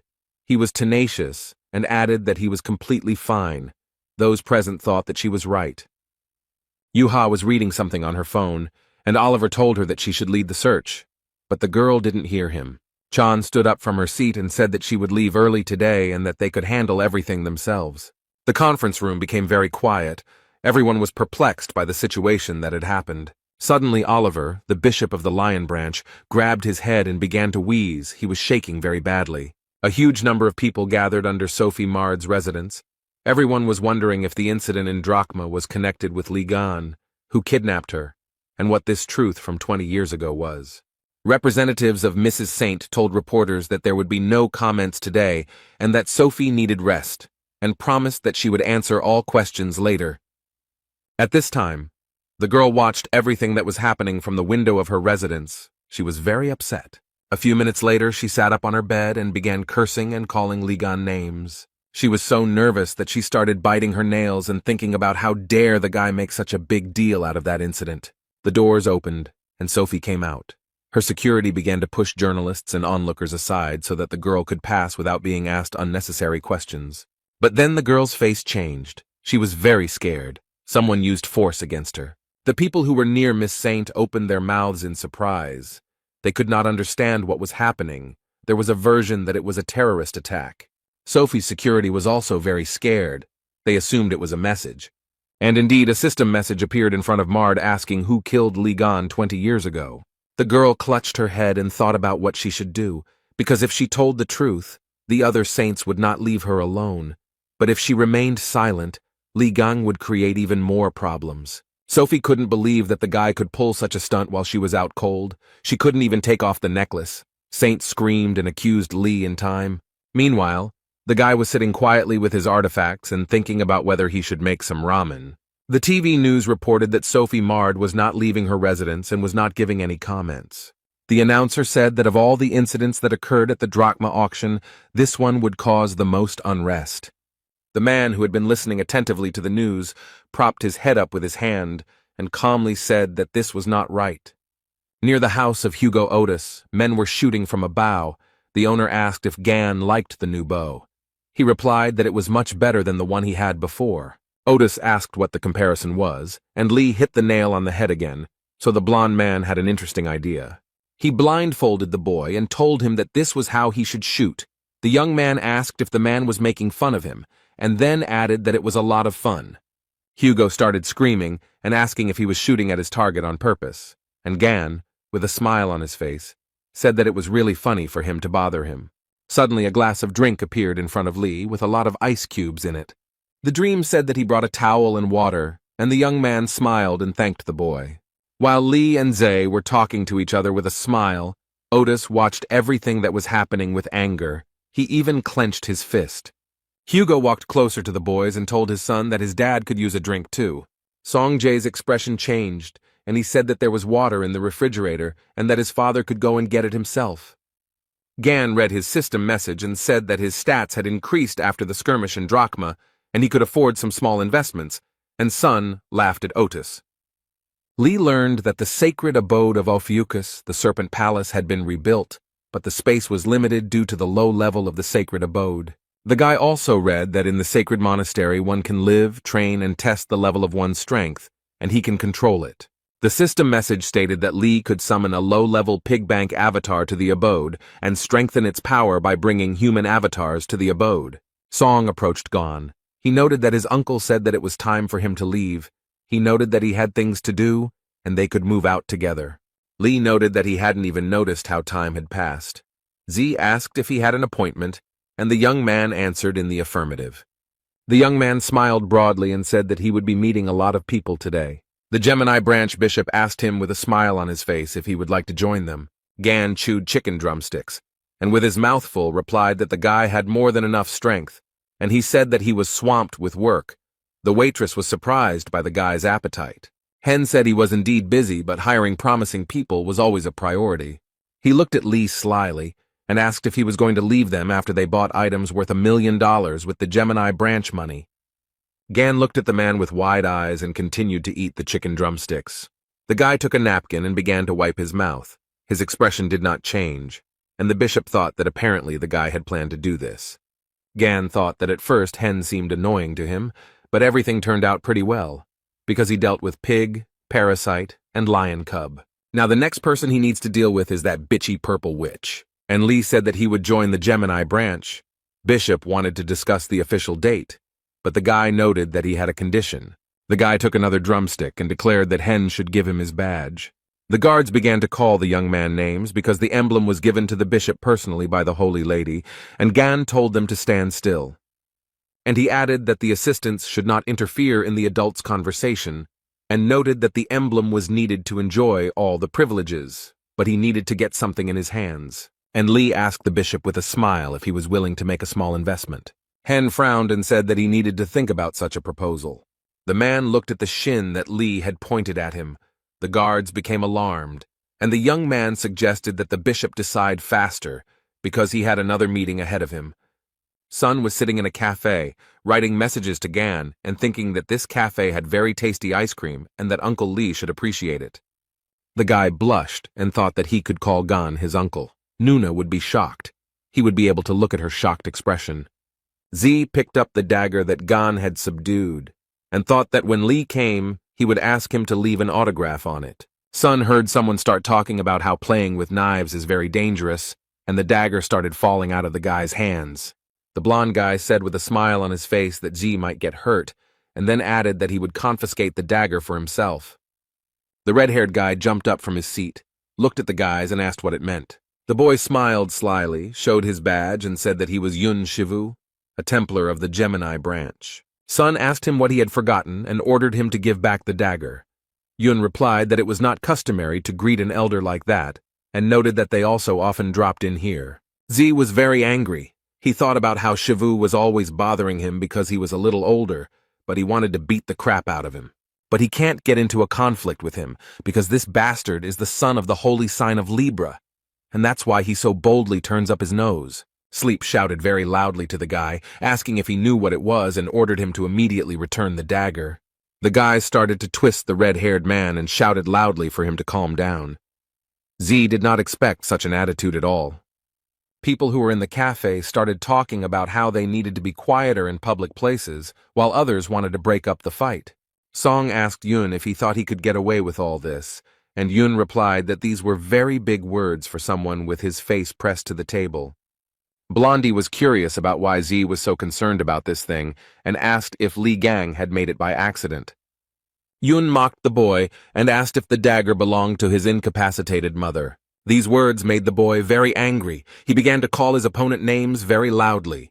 A system message appeared in front of Yun, who continued to hold the dagger, notifying him that the owner of the relic was in danger, and that a random skill had been activated. The blonde guy was very scared. A greenish light flashed in his face. He screamed loudly, covered his eyes with his hand, and could not understand what was happening. The guys who entered the cafe with him were very scared. They screamed in horror. The visitors were also very surprised, their mouths wide open in shock. The dagger was not simple. It attacked the blonde guy. The guy was horrified by everything that was happening. A few minutes later, he fell straight onto his back, tears streaming from his wide-open eyes. And only Song Jae was happy, because he guessed what was happening and called Uncle Lee. Gan asked Song Jae and grabbed his head while he managed to punch Yun in the nose, who was crying loudly. The boy asked his uncle with a smile how he knew he would be here, and he said that he was in the restaurant a minute ago and noticed that the one-time summoning skill had worked. Lee looked around, assessed the situation, and said that all this had not happened in vain. He looked at Yun, whose nose was bleeding, and noticed that these jerks were bullying him. Gan folded his hands and asked how they dared to offend his nephew. Someone tried to be sarcastic, and another guy said that he was scared. Lee smiled sarcastically and said that he would now show them what happens to those who bother his loved ones. The guys were very scared. And in the restaurant, a couple of minutes before the call, the bishop agreed to give Lee the emblem, but only on the condition that he join them immediately. The guy agreed. Hen smiled and thought that this was a ridiculous price for such a loot, and then he could get the emblem back. He would just add an inconspicuous clause to the contract. He handed Gan the emblem and told him to use it wisely, and he replied that he would try. The man in glasses asked the guard to hand over the contract. Lee looked at it all in surprise. The bishop said that the contract needed to be signed and raised his head, but the guy had already disappeared. Hen and the guards remained near the fried chicken drumsticks, thinking that the guy had simply disappeared. A few minutes later, the waitress came up to them, brought them the bill, and said that they owed $190. Z's two offenders were lying on the floor of the cafe, foam flowing from their mouths. They no longer posed any danger. Yun tried to ask Lee if he knew who he was, but he didn't listen to him and immediately punched him in the face. The guy started talking about his rank in the constellation, but Gan didn't listen to him. He started strangling him with a sly smile on his face. The young man tried to convey that he was the son of the holy sign of Libra, but Lee kept hitting him in the face. Yuna was shaking with fear and resentment. He thought that the man would at least let him finish speaking. The blonde guy was lying on the floor, and Gan told him to get up because they weren't finished yet, and the boy was thinking about why his magical protection was of no use. He crawled on the floor and called Lee all sorts of names, and thought that he should know his place. The bull Phalaris appeared in front of the cafe visitors. It was located behind the blonde man's back. People were very scared. Some said that he used combat magic in a public place.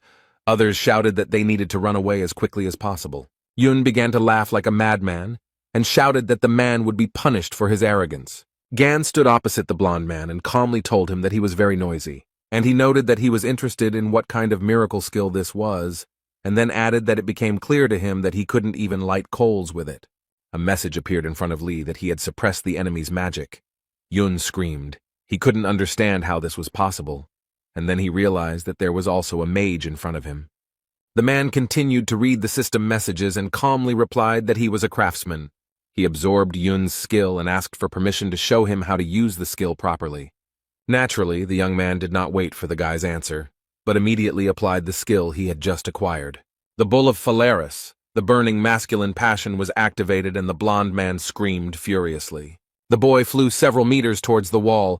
He flew head over heels, so much so that his pants split at the butt.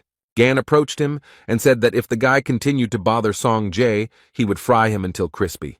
And he told his nephew that if the idiots continued to bother him, he should definitely contact them, and his uncle would always cover his back. A girl ran into the cafe and called Z. He only took a deep breath and smiled.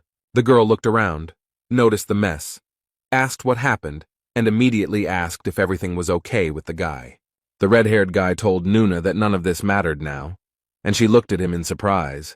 Song grabbed the girl by the hand and showed her Li Gan. The boy was very proud, and his companion looked at all this with surprise. Z noted that this man had defeated countless monsters and saved the entire world more than once.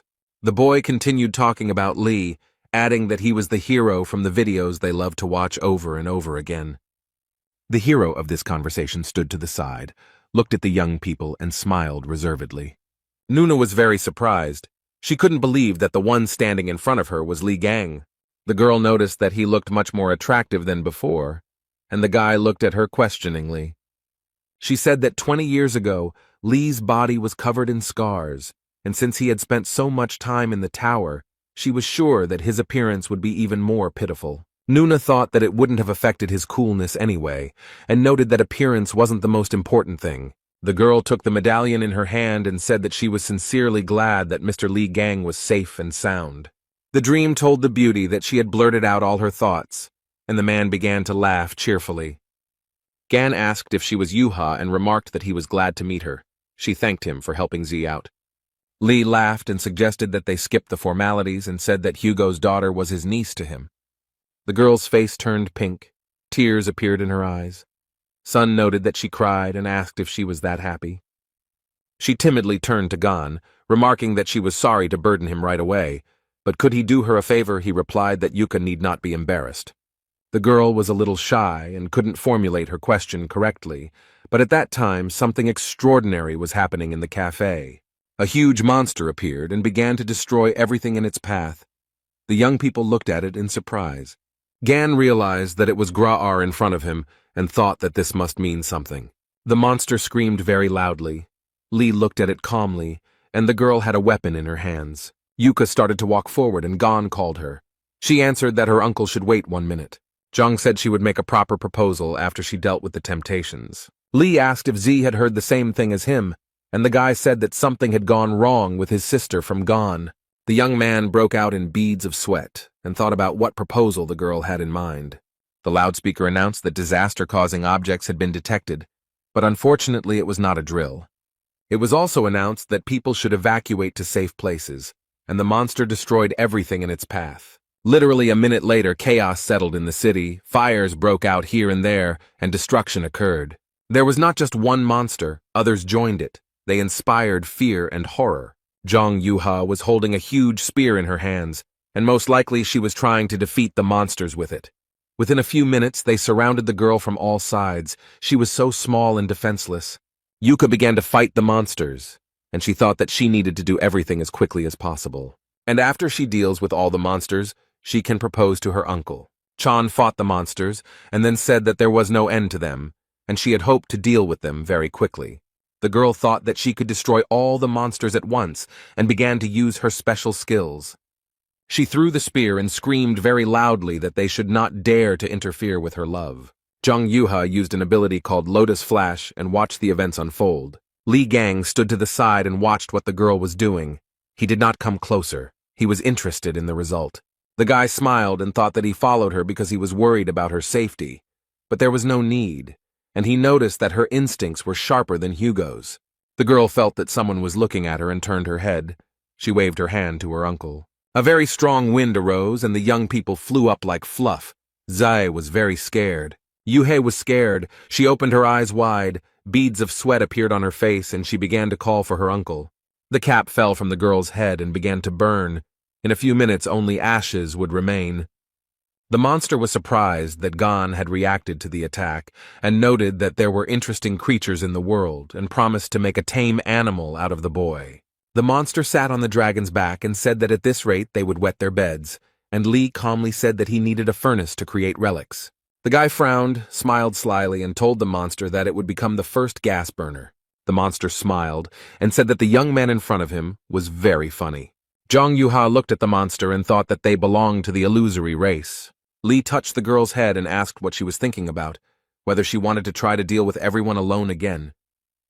Gan asked the guys to leave everything to him, and then asked them to take care of the evacuation of the residents. The man smiled and noted that he trusted them with all this, because he knew how strong they were, and noted that they should also trust him.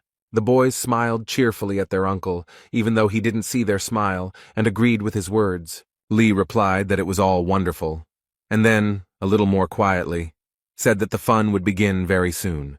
The monster smiled vilely, telling the guy to resist even harder. A few seconds later, the young man was tied with a thin but strong rope. He did not understand how it happened. The monster was having a lot of fun, and told the guy that taming him would be incredibly fun. The monster pulled the rope with all his might and it rose up to the very sky. He was incredibly happy. The monster raised the rope, then lowered it, and the young man hit the ground, from which huge pieces flew off to the sides. After some time, the guy found himself on the ground. His clothes were very badly damaged. He stood up, tore the rope apart with his hands, and calmly said that there was a lot of talk and no sense, and then asked the monster if that was all it was capable of. The monster frowned very deeply and began to laugh very loudly. He had come up with a new plan for revenge. The monster told the guy not to make him laugh and began to attack the guy using fire. At this time, Songjae was telling people that they should evacuate as quickly as possible. There were special centers for this in the city. The guy was very pleased with himself because he successfully completed one job and helped people at the same time. Za told his sister that he helped those civilians who had not yet managed to evacuate. And at this time, the girl looked into the distance with interest. She was very interested in what was happening to Lee. She thought that her uncle was strong, but his opponent was a representative of the illusory race, one of the most dangerous ones that brought misfortune and belonged to the red class. The girl understood that Gan could have problems. She thought about what to do if old wounds from the time of the tower made themselves known. Yuha thought that she needed to help her uncle and went to him. Her brother reminded her that Lee told her not to interfere, and her sister replied that she would be right back. The monster thought that it had gone too far and burned the young man to the ground. The monster was happy and already thought that such a solution was also possible, but what he saw exactly shocked him. Lee said that a real flame should be exactly like this, and noted that the fire of that brat from Gemini could barely warm his palms. The guy smiled widely. His eyes were shining, and he told the monster that from now on it would be his burner. A message appeared in front of him that fire could be used in the workshop. The monster lowered his head. He thought that this couldn't be. How could that man survive the hellfire? Li Gang raised his hand with a heavy weapon. He was tired of the messages that fire could be used in the workshop of creation and decided not to delay. The young man was very pleased with himself and showed with his hand that he wanted to enchant. The monster couldn't understand what was happening, and then began to scream furiously that he wouldn't let the guy do this. Lee saw the monster raging and ordered the skill to be activated, and a loud roar of lightning was heard. It was Chan Yuha who arrived, who was very worried about her uncle and wanted to help him. The girl stuck her spear into the monster's shoulder, and it clenched its teeth and began to ask how she dared. The monster was very strong, and he tore the attacker away from himself and threw her aside like a feather. The girl flew back so many meters. Fear and horror were visible in her eyes. She didn't think that the monster was so strong. The monster told his dragon that dinner was served, and he went to the girl. The monster ordered the dragon to devour Yuha, who began to open his huge mouth wide. Achan looked at all this with fear, her face covered in beads of sweat. She understood that she had no other way. At this time, Gan ran up, grabbed the dragon, and began to ask where he was going because his opponent was him. The guy pushed him with all his might. He fell with a loud crash, and rock fragments flew in all directions. The lizard opened its mouth very wide and screamed in pain. She could not even imagine what awaited her. The monster watched everything that was happening, and thought about how easily the guy had thrown away the lizard of the underworld. Lee stood up and calmly said that if the monster touched Yuka again, he would not leave a single wet spot of him. The monster felt uneasy. It began to be covered in drops of some substance and thought about what was happening. The monster grabbed his head and wondered what was consuming him. His representative of the illusory race, was it really some kind of pathetic person? The monster began to understand that the games had finally come to an end. It hovered high, and Lee watched all of this. Yuka, who was nearby, began to cover herself with her hands. She thought about what these absurdly huge streams of magic were. The monster told Gon that he didn't like this form because he couldn't train in it, and he had to acknowledge him. The monster changed a little and said that there really was an enemy standing in front of him and promised to incinerate him, and then everything in the area. The monster began to use the skill of disaster. A very strong wind was blowing, but the young man calmly resisted the monster. Chan Yuha was very worried about her uncle. She began to call him very loudly, and tears appeared in the girl's eyes. A bright light blinded the entire city. It became very quiet. Only dust and dirt flew in the sky. The city was burned. The monster flew towards its competitor, its teeth clenched tightly. The monster's hand was grabbed by Li Gang, who was wearing a special glove that was designed to come into contact with fire and was enchanted with hellish flames. The monster couldn't even believe it, as he didn't expect the attack to be stopped by an ordinary glove. Gan frowned so much that the veins stood out on his forehead and told the monster that it would get it right now for daring to burn down the entire city.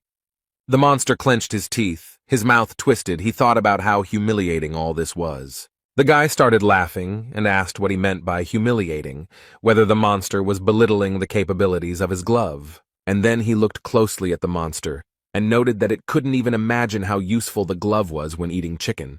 A system message appeared in front of the guy saying that the negative energy was too strong and needed to be cleansed. The guy replied with a smile that he had a cleansing fist. He repeated the phrase about the cleansing fist, and the monster prayed for the young man to stop. The monster fell from such strong blows, and Gon asked him why it still wouldn't cleanse itself. A message appeared in front of Lee that dead targets could not be purified. This surprised him greatly. He was not prepared for this. The boy told the lizard that he had no choice but to replace the broken gas burner with it. The lizard gave up very quickly and became a prisoner of Ophiuchus, as the system messages announced. The young man stood in front of a huge lizard and asked her what would be the best name for him, and she chose the name Torch. Young Yuha and Songjae ran up to Lee and asked if their uncle was okay, and he asked if they were hurt. The girl replied that everything was fine and added that she had not had time to ask a question. Gon was very surprised. A moment later, he remembered Yuha talking about proposing after she dealt with the monsters. The young man coughed and wanted to say something to the girl, but she interrupted him. Chan asked Gan if he sacrificed himself in the demon tower. The guy looked at her with surprise. The girl frowned, lowered her eyes, and said that this question had been tormenting her for a very long time. Yuha said that the other saints claimed that Li Gang sacrificed himself for the sake of all mankind, but the fact that the strongest died in the battle with Red Eyes seemed absurd. Chan clenched her fist and added that it was impossible to get proof, and she had harbored her suspicions, but now she saw him fight with her own eyes.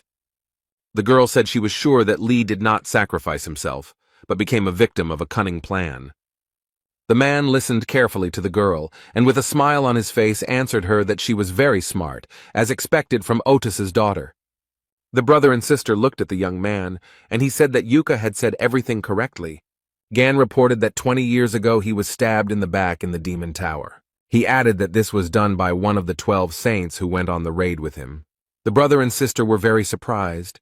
Beads of sweat appeared on their faces. Yuha said that she did not understand anything, and the brother asked if the saints had not tried to save the world. Z shouted that Li Gang was the brightest hope of all mankind. He was surprised how they could do this to the greatest hero. The young man pointed his finger at the red-haired guy and replied that that was exactly why they did it. But Song didn't understand anything. And Gan said that the saints did so because he was much better than them. And then he added that they did this because he was able to defeat the red-eyed man alone. And that is why the saints tried to get rid of him. Lee said that since the strongest attractor had been killed, the entire world could be at their mercy, and the only barrier between them and their ambitions was him. The guy noted that it is impossible to know everything for sure. This is only the most probable theory. The young people were silent for a moment, and Songjae said that it was all so terrible. The guy lowered his head and said that Lee was locked in the demon tower all alone, and they even took all his merits for themselves. The brother and sister began to cry bitterly. Sun, smearing tears, snot, and drool on his face, said that Gan, despite everything, is the true savior of the world. Gan came closer to them, put his hand on each of their shoulders, and thanked the boys for their sympathy and asked them not to cry. The man calmly said that he was going to pay them all $1 million, and Z looked at him in surprise. Lee took out his mobile phone from his pocket and said with a smile that he needed to look at something. The news reported that Sophie Mard would be holding a conference. Miss Saint flew to Korea especially to hold a conference at 7 o'clock. Everything was ready for this event. A huge number of journalists and paparazzi had gathered, all of them waiting for the sensational announcement to be made. The journalists were talking among themselves about the fact that 20 years later, the truth would be revealed about what made Sophie travel such a long way for the conference. One of the journalists said that he thinks that it is all connected with the mystical message on the drachma, or concerns the rumors about Li Gang's recent return. Everyone present was ready to hear something incredible today, when Sophie approached the podium and smiled. The girl narrowed her eyes, pressed her lips tightly together. Her face was covered in beads of sweat. Miss Saint thought that she was in shit. Mard had already begun to think about sending them all away and running wherever her eyes looked. But right now, a relic was wrapped around her neck, and it was unknown what kind of magic Gan had cast on her. Miss understood that if she wanted to live, she would have to fulfill his demands. She understood that he was not bluffing when he said that he would not get rid of her. Sophie Mard continued to stand near the podium. She took a deep breath and then exhaled. The girl said that the reason she was here today was to uncover the truth about the incident 20 years ago and asked if they remembered the demon tower. The journalists began to discuss among themselves the raid on Red-Eyed, who was then defeated by 12 saints, and since then they have been extolled as heroes. Sophie tilted her head and said that, in fact, the true hero who defeated the red-eyed man that day, but she did not finish the sentence. The girl closed her eyes and very quietly said that it was Li Gan. It was he who dealt with the monster. The journalists began to talk to each other, and someone said that he had expected such a discovery. After a few minutes, the room became very quiet, and the journalists looked up from their monitors and notepads and looked at Miss Saint. The pause lasted for a while, and someone from the audience asked Sophie Mard to repeat what she had said. And then the journalists seemed to burst out. One after another, they began asking questions about whether it was true that Gan had killed the red-eyed man, whether it wasn't Stephen Marker who had dealt the final blow. Questions poured in one after another, and one of the journalists asked Sophie that if it was all a lie, then Li Gang was still alive. Miss Saint stood near the podium, her gaze downcast. She felt extremely unwell. The girl was very surprised when she heard a voice behind her saying that this was impossible. When Sophie turned around, she was very scared because she didn't expect to see him, and the man straightened his tie and said that his name was Jean-Louis Morand and smiled. It was the holy sign of cancer. He said that Miss Saint had turned pale, and he believed that she was not fit to continue speaking at the conference. Morna smiled, but there was no emotion on his face at all, and asked Sophie if all this was true. The girl turned to the holy sign of cancer, called him by name, began to ask about something, and he quietly turned off the microphone. Jean-Louis leaned over to the girl and quietly told her in her ear to shut up. Moran smiled and asked Sophie what the hell she was mumbling into the microphone. He asked if Mard had forgotten the situation she was in now, where all she had to do was show off her face, play the role of a saint, and why she was putting on a show. The girl was very scared, and Jean-Louis continued to whisper in her ear that she needed to sit quietly so that the whole world would not hear how he was tearing her vile mouth apart. He turned on the microphone, came out to the journalists, and said that he offered his deepest apologies, and noted that the words spoken by Sophie Mard were the fruit of threats from the person who recently kidnapped her. Moran smiled, but his eyes were angry, and told the reporters not to worry. He would personally guarantee Miss Saint's safety. Then the man added that he was sorry, but they had to interrupt the conference immediately. The journalists were very surprised. One of them asked what about the news about Li Gan's return. Jean-Louis walked closer to the guy and stated that Li Gang had died in the Demon Tower 20 years ago and asked what other answer he needed. Moran's pupils narrowed very much, and he said that if the rumors were true, he would personally let everyone know about everything. Moran noted that there was no such news, and the journalist began to stutter and ask who, in that case, had threatened the saint. Another journalist also asked why the criminal mentioned Li Gang's name. Journalists began to tell Jean-Louis that if the conference were interrupted now, then trust in the saints would be shaken very sharply, or they had something to hide from the people. Moran was very angry. He thought that reporters were pathetic insects who did not know their place. But before he could do anything, he heard someone telling him to look at his face. Otherwise, he was going to despise everyone. What Jean-Louis saw shocked him. He was definitely not prepared for such a turn of events. The impact was so strong that the remains of the chairs flew in all directions, and the hall became very quiet. Miss Saint put her hands to her head, tears streaming from her eyes. She said it was him. Jean-Louis Moran gritted his teeth. He was very scared and could not understand anything. Li Gang said that he hadn't seen the sad crustacean for a long time and noticed that its wrinkled face hadn't changed at all. The boy shouted at Moran, who still couldn't come to his senses, to catch his gift. Sophie Mard watched all this from the side with her mouth wide open. She began to guess that it was a tale. Young people approached the huge lizard torch. A prisoner of Ophiuchus touched him. He had a sign that it was strictly forbidden to feed the beast. Gan stood over Moran and asked him if he was out of his mind, if he wanted to interrupt the conference in this way. The young man heard someone from the side saying that he had the tail of a lizard of the illusory race. Jean-Louis also said that he heard that someone had dealt with them and asked if it was Li by chance. Gan furrowed his brows, became angry, and said that he was tired of his tricks with the clones. Moran said the boy quickly recognized his division skill and then asked who he was. The young man was surprised, then smiled and asked who else he could be, and then replied that he was Li Gang. The room became very quiet, and all the reporters turned their gaze to the guy. They were shocked. After a few seconds of silence, the reporters began to laugh and say that Li Gang couldn't possibly look so young and good. Jean-Louis noted that the guy had good skills, but he was a little out of touch with reality. He should have chosen a more suitable role model. Li yanked the lizard's tail with all his might, and it knocked down Moran, who was really annoying the guy. The journalists watched everything that was happening, and the young man said that until you hit them, people won't start to think. Gan turned his attention to the reporters and asked them why they were hatching. He jumped into the crowd and said that they would be next, and someone started yelling that a madman had attacked them. In all this confusion, Sophie thought that she needed to escape while she still had a chance. But the escape failed.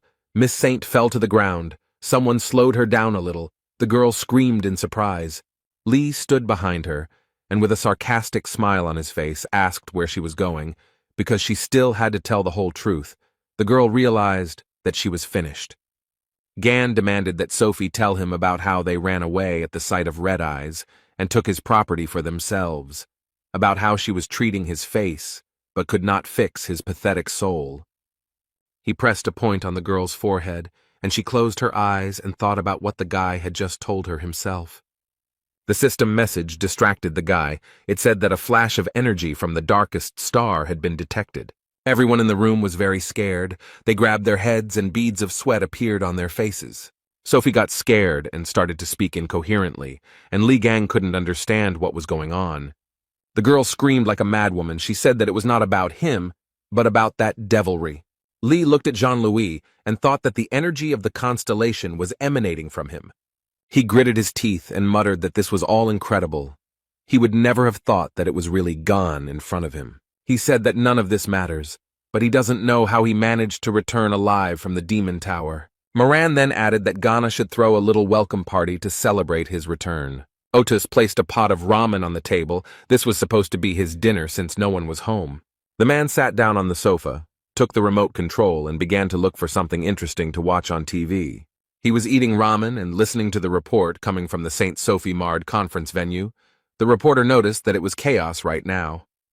The journalist reported that a man who pretended to be Li Gan had burst into the hall, and that the audience could watch him in a fierce fight with the holy sign of Cancer. The reporter then added that it was a very entertaining show, and that Li was seen on screen grappling with Jean-Louis.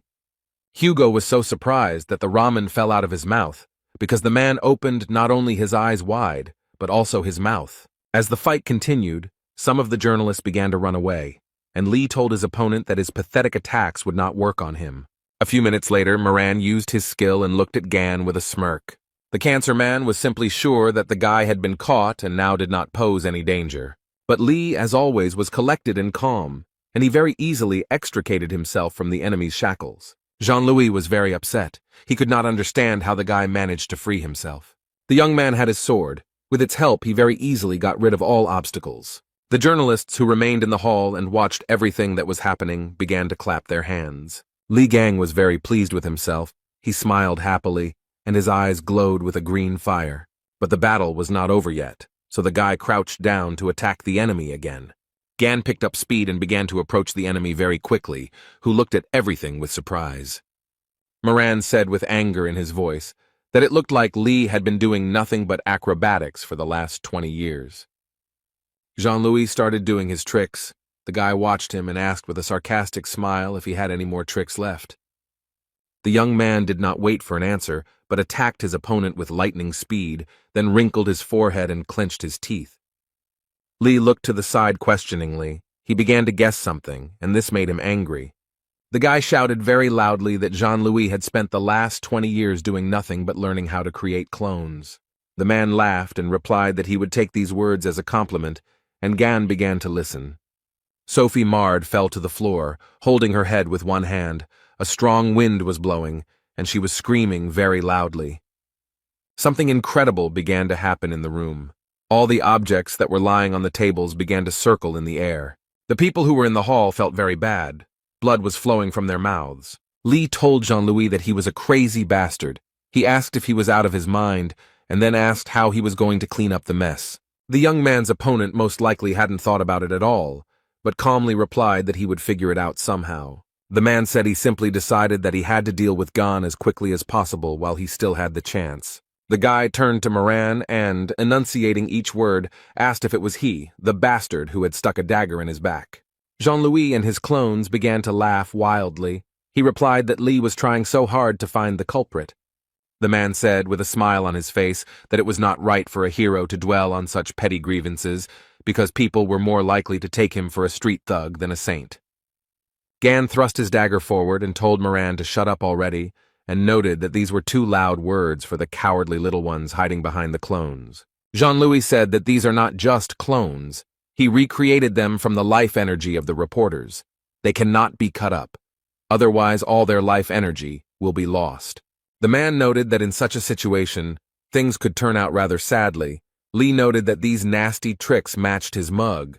Moran laughed and noted that these were the young man's last words and said that now he would die. And Jean-Louis, along with a huge number of clones, surrounded the guy. Just a little more and everything will be over. But the clones began to look at each other. They were very scared. They saw the lizard's tail, which shocked them greatly, since the clones had no idea where it came from. Lee waved his hand and calmly said that this was a new skill he had learned in Drachma. The guy said, "Get hit," and hit the man with all his might. He gritted his teeth and watched all this with fear. Jean-Louis screamed loudly as Gan used the take-hit skill instead of me. The young man said that in front of him was not just a clone, but a part of Moran, and as soon as he finished him off, dealing with the rest would not be difficult. The man screamed very loudly. Where did the guy find out about all this? His face twisted in horror. Lee calmly said that he had said that Jean-Louis was a bloody, rotten piece of crap, and added that one would have to be a real idiot not to realize how much he stank. The guy had a huge pink stone in his hand, and shouting jackpot, he raised it up. Moran was surprised to hear that even the twins were unable to find the core, and asked how he had managed to get it. System messages appeared before Lee that a fragment of the cancer core was in his possession, meaning he could absorb the power of cancer. Sophie continued to hide under the podium as before.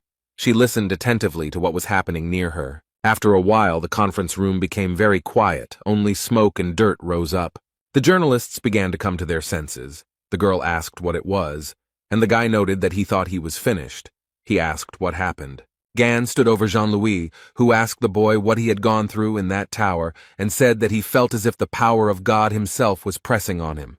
Lee replied that the man was talking too much, and said that he would definitely put the core he had taken from Rak to good use. Moran smiled and said he thought he should back off for now, then noted he had an ace up his sleeve. Jean-Louis began to dissolve, but still smiled and told the guy that he would be his worst headache. Gan said that Moran had an ace up his sleeve, and then added that it was to be expected that he would not simply back down. Lee's phone rang. It was Otis. He was shouting what the hell Lee had done there, and then he ordered him to quickly return home. Hugo yelled that he was watching the news, and told the guy that he had just dealt with a high-class clone of Jean-Louis, which meant they had their guns pointed at him. Gan, who listened to his comrade, opened his mouth in surprise and could not understand what was happening. In the starry sky above the planet Earth, either a satellite or another space device was flying. It was getting closer and closer to the Earth and was making characteristic sounds. After some time, the warhead detached from the weapon and began to fly at enormous speed. It broke up into many pieces, and it seemed that a little more and they would destroy the Earth. It was the Mormoth missile, a special weapon created by the Capricorn and Gemini branches after Li Gang disappeared, designed to eliminate incredibly powerful attractors. The rocket was created in case humanity was unable to cope with the monsters. This is a kind of trump card that destroys not only the attractor, but also a huge area around the point of impact. Gan told Otis that he couldn't believe they had put something like that together and that it sounded too grandiose. Hugo said Jean-Louis had it set up so that the missile would fire automatically when his biometric signals disappeared. Lee said that it looked like the high-ranking clone was almost equal to Moran's original body, and Otis shouted that it was not the time to be daydreaming. They needed to get out of there quickly. Gan said that he didn't think that running away would be the best solution, and if his words were to be believed, that thing could level several cities to the ground, and his comrade asked if there really was no solution. The guy thought about it, asked his friend again, and looked at Sophie, who looked at him questioningly.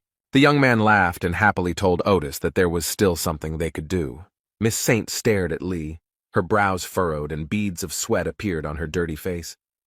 At this time, the rocket was getting closer and closer to the sleeping city. People were sleeping peacefully in their apartments. Loudspeakers installed on the streets of the city announced that a Mormoth missile was flying straight in their direction. People should immediately hide in shelters, and this was not a drill. People started running for cover. They were talking about why the anti-drag weapon was sent to the center of Seoul. Someone wanted to rent teleportation skills. Sung Jae and Young Yuha heard here and there about people saying they didn't want to die. Here the sky became very bright, and a bluish-greenish glow could be seen at the very top. Everyone who had run for cover raised their heads and began to look carefully, and the brother and sister immediately realized that it was Uncle Gan. He wasn't climbing up alone. He had Miss Saint in his arms, her face twisted in horror, and Lee was smiling broadly. Sophie screamed very loudly. Tears flowed from her eyes. She asked the guy what he was planning. A message appeared in front of Gan that, by the will of the Gemini bishop, the teleport and levitation skills were activated, and they teleported to the location of the Mormouth rocket. All this was possible thanks to the badge that Lee took from the Bishop of Gemini and held in his teeth.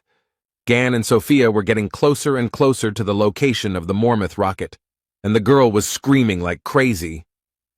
The guy with a smile on his face said that he knew perfectly well that Miss Saint could burn through anything and ordered her to melt this rocket, but she could not figure out how to do it.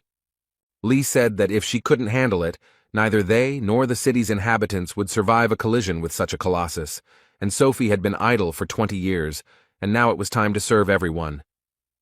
Miss Saint screamed and cried, begging Gan not to throw her into the rocket and calling the guy all sorts of names. The young man naturally did not listen to the girl and told her to fulfill her destiny, but she flew, cried, and swore. Sophie held her hand out in front of her, closed her eyes, and asked the sacred essence of Aquarius to manifest itself, but it was shocked by what was happening. And the sacred essence gave its subordinate all kinds of enhancements so that she would not die. Miss Saint continued to scream like a madwoman, tears streaming down her eyes. The sacred entity gave Sophie a tear of a goddess called the Sovereign Skill. A whole stream of water was directed towards the rocket, which was rapidly approaching the Earth. The water swirled, bubbled, and with its strong flow stopped the ill-fated rocket, which fell apart into parts. Sophie watched everything that was happening and happily said that she really did it. She started falling down and screaming why Lee wasn't catching her, and the guy replied that a great job had been done, and then added that with such a set of enhancements, the girl would definitely be safe. The guy looked at the fragments that fell from the sky and said that the leech did a lot better than he expected, but still too carelessly, because if the fragments fell to the ground, chaos would begin. People went out into the street and started talking about the rocket exploding, but now shrapnel was flying at them and they didn't know what to do. Gan looked up and wondered if this thing was created by the twins. The guy smiled and said that he would most likely be able to convey a grand greeting to the Purple Witch. The young man began to call his friend Hugo Otis, who was very surprised. The man asked if Gan had managed to figure out the rocket, and he replied that he didn't have time and asked to borrow the absolute coordination skill. Otis's pupils narrowed very much. He thought that Lee's voice was very worried. Were things really that bad? And he himself answered that he would immediately pass on the skill to Gan and began to search for something in his mobile phone. Gan looked at his phone, realized that the skill had been transferred, and thanked his comrade with a smile, calling him the first slave. The guy read the message which informed him that Sagittarius had passed on the absolute coordination skill, and that it could be used 238 times. Lee said that this would definitely be enough for him. The young man activated various skills. He was very pleased with himself. A smile appeared on his face. When all the preparatory work was done, Gan said that it was time to send our witch a package. A huge, shining star appeared in the sky, and people looked at it in surprise. Some were happy, some were surprised, but it became clear that the rocket and all the fragments had disappeared, and the city residents realized that they were saved. Sun turned to his sister and said that it was Gan, and then added that they were now safe. Bishop Gemini looked up at the sky and thought about how it was possible Lee made the entire warhead just disappear. Choi Sun-hyuk heard someone calling him by name and he started stuttering because he couldn't understand who it was. The bishop replied that it was him, and the man started shouting that he was an idiot and what had he done with his skills. The man stood outside the window and was very scared. What he saw shocked him. A huge amount of debris from the Mormouth missile fell on the Yin-Yang Palace. It was a terrifying sight. The conversation took place in the Blue House in the presidential office, and the man asked in surprise what it meant that Lee Gang had returned. Someone replied that he had disrupted Sophie Mard's press conference and crushed the holy sign of Cancer, and would also prevent the Mormouth missile from colliding with Seoul. The man looked away. He was very scared and asked what this nonsense was. Li Gang flew into the presidential office from the ceiling, holding the Gemini bishop in one hand and Hugo Otis in the other. Everyone present in the room was shocked by such an act. They couldn't even find the words. Li asked them why they were whispering like rats, and whether they had done something wrong. And he added that since he had taken on the matter, he would see it through to the end, and then he added that he had come for his money. The parliamentarians knelt down and wondered if Li Gang was the real deal, and he said that he knew that they were keeping his bank account to themselves, and that funds were being deposited into it. The guy said he tried to open his own account, but it didn't work. Then he said he left Otis's name as a proxy, but they were mean. A man stood up and said that the Korean government could not entrust such responsibility to Mr. Hugo alone. Li Gang looked at the man who had the courage to contradict him, and he added that Mr. Otis was a foreigner, and after his disappearance they could not trust a saint from another country, while they no longer had one of their own. Li was also told that the Sagittarius branch, due to many circumstances, lost its former influence. Hugo frowned as the man spoke of how they had ultimately turned to someone more reliable for help. Gan became very angry. He punched the speaker in the face and shouted that he knew that out of all the possible candidates, the Purple Witch was chosen. The guy was very angry. He said he was trying to control himself, but they decided to make such a lame excuse. He noticed that they were nobodies to look down on Hugo, who thanked his comrade for worrying about him and asked him to finish this, but Li got carried away. Gan said that he was Otis's master and could treat him like that, but who were they and who did they think they were? These words surprised Hugo very much. But Li got carried away. He said that his comrade's only virtue was his pretty face. Hugo asked him to calm down, and Gan shouted that the people in the blue house shouldn't treat him like shit. One of the men noted that they had not said such a thing, and the second told him to stand still, but the guy continued to shout for them to respect his comrade. Then Li started yelling at Hugo, asking why he tolerated such treatment. The man noticed that the young man made him feel guilty and became very upset. Gan calmed down a little, folded his hands in front of him, and said that in any case, before he started causing a pogrom here, the authorities had to give him his money. Finally, everyone understood why the guy had come here, when suddenly a voice was heard from somewhere asking Li to shut up.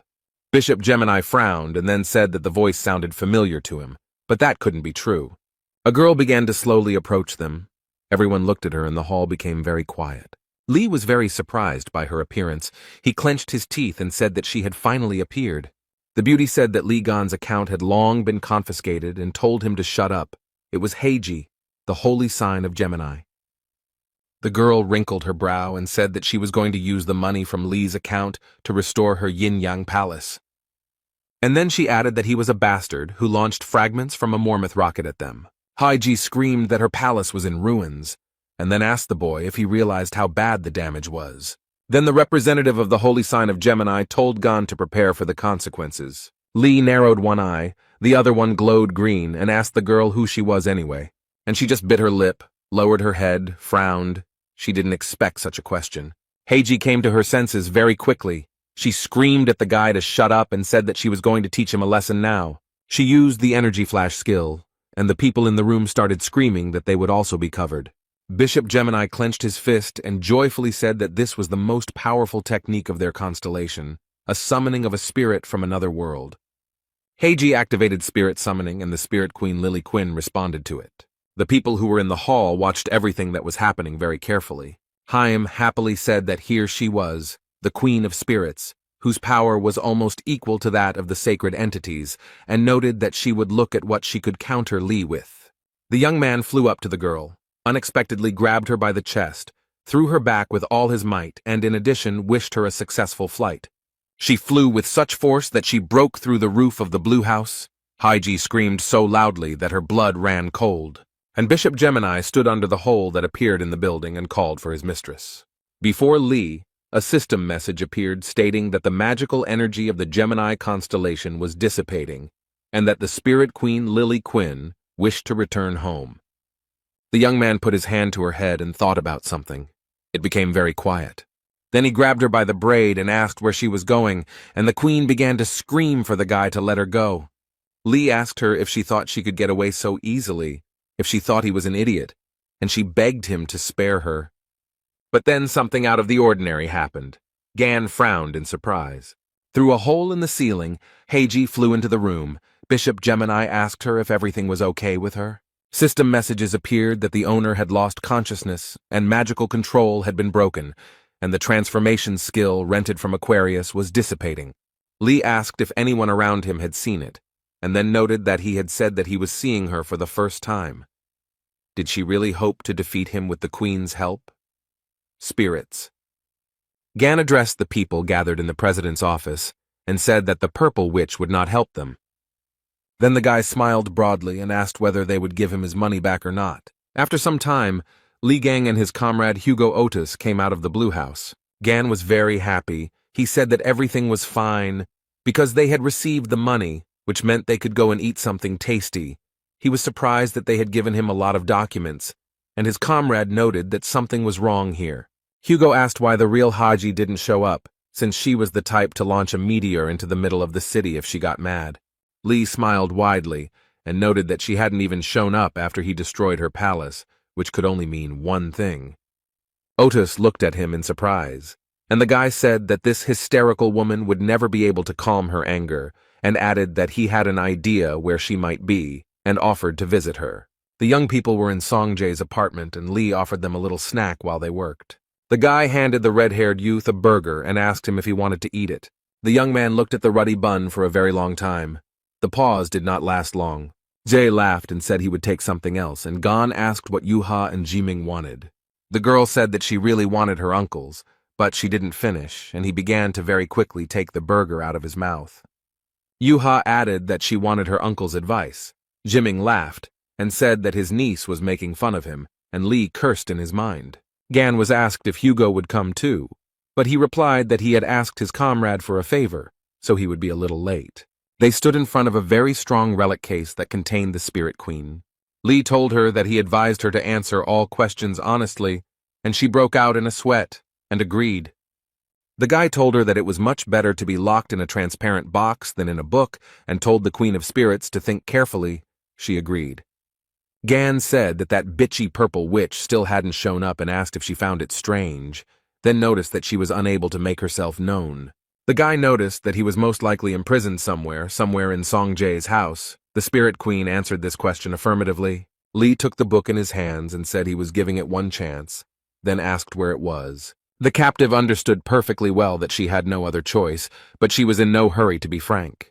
The guy was very angry. He asked the Queen of Spirits through his teeth whether she would tell him herself or whether he had to force her. She was shaking with fear like an aspen leaf and pointed her finger somewhere and answered that it was there. The guys followed where she was pointing with her fingers and saw a beautiful figurine on the shelf near the TV. Gan realized with surprise that this was the statue that had recently broken, but now it was whole. The guy took it in his hands and said with a smile that he knew it, because this figurine had a very strong stench.